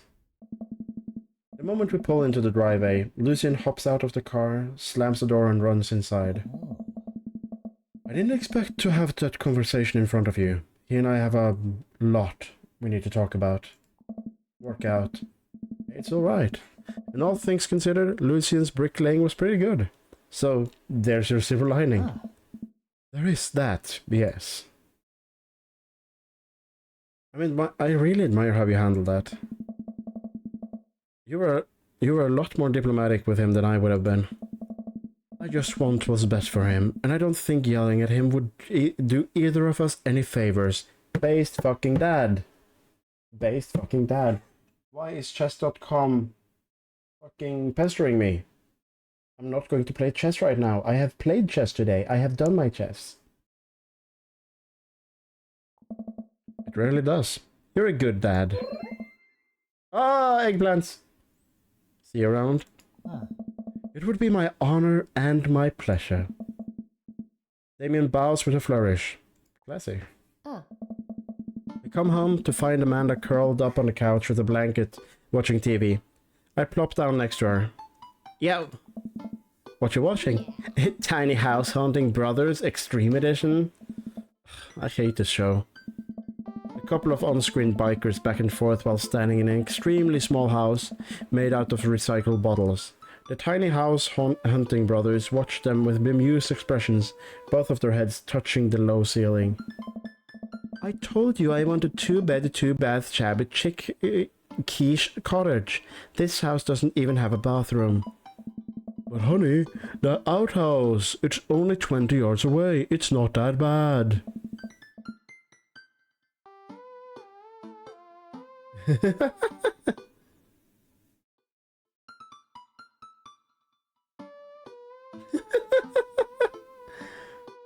I am not pooping outside, Greg.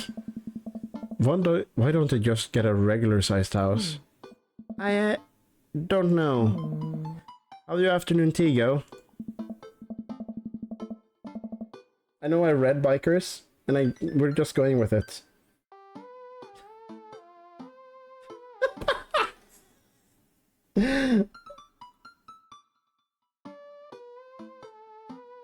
The cameraman is also on a bike, yes.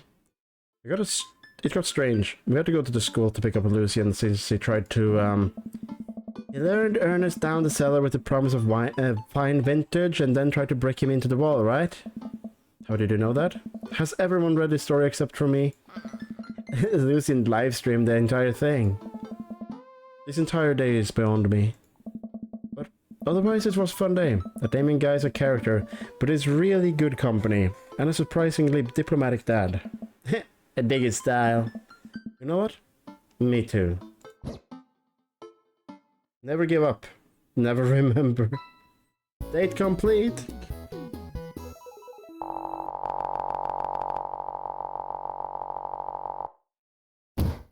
That was a phenomenal date. Love it.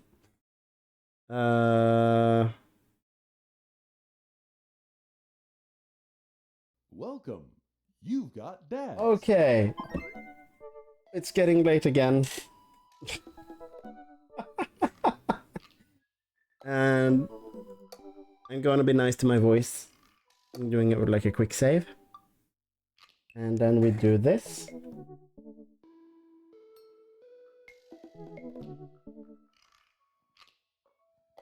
Where the fuck is my background? I'm trapped in this void. Let's do this instead. Hi. Whoa. Hi. You see my eyeballs clipping through my eyelids?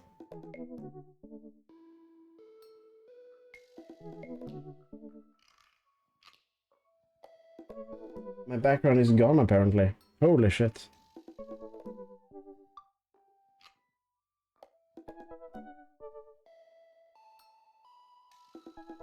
Okay, yeah. So my like intermission screen is broken. That's cool. It worked earlier today.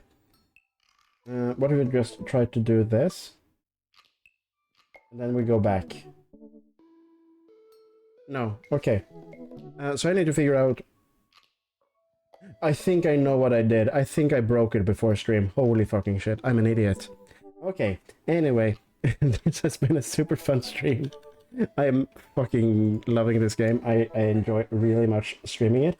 I should probably get a little bit smaller so you can actually see chat as well. Hi.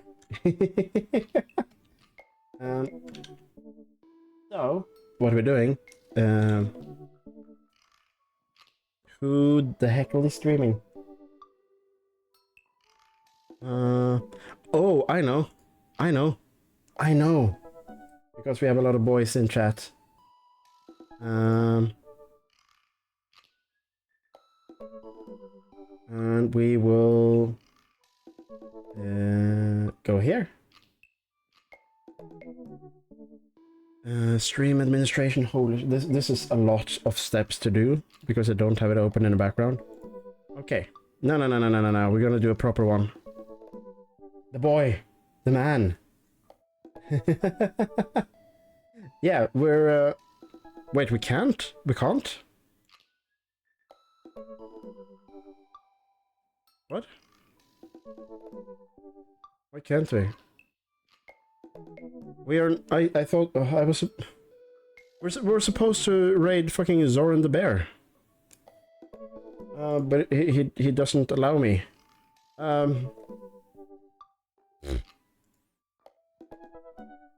Okay.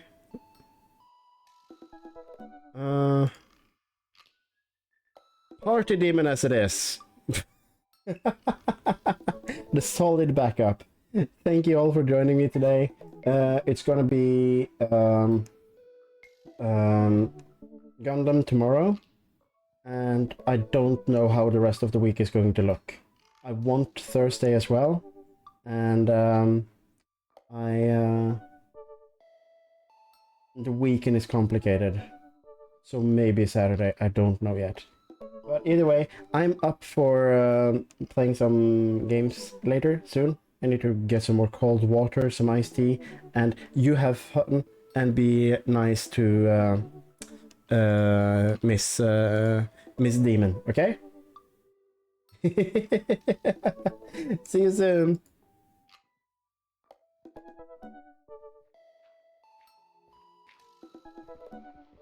Oh, you're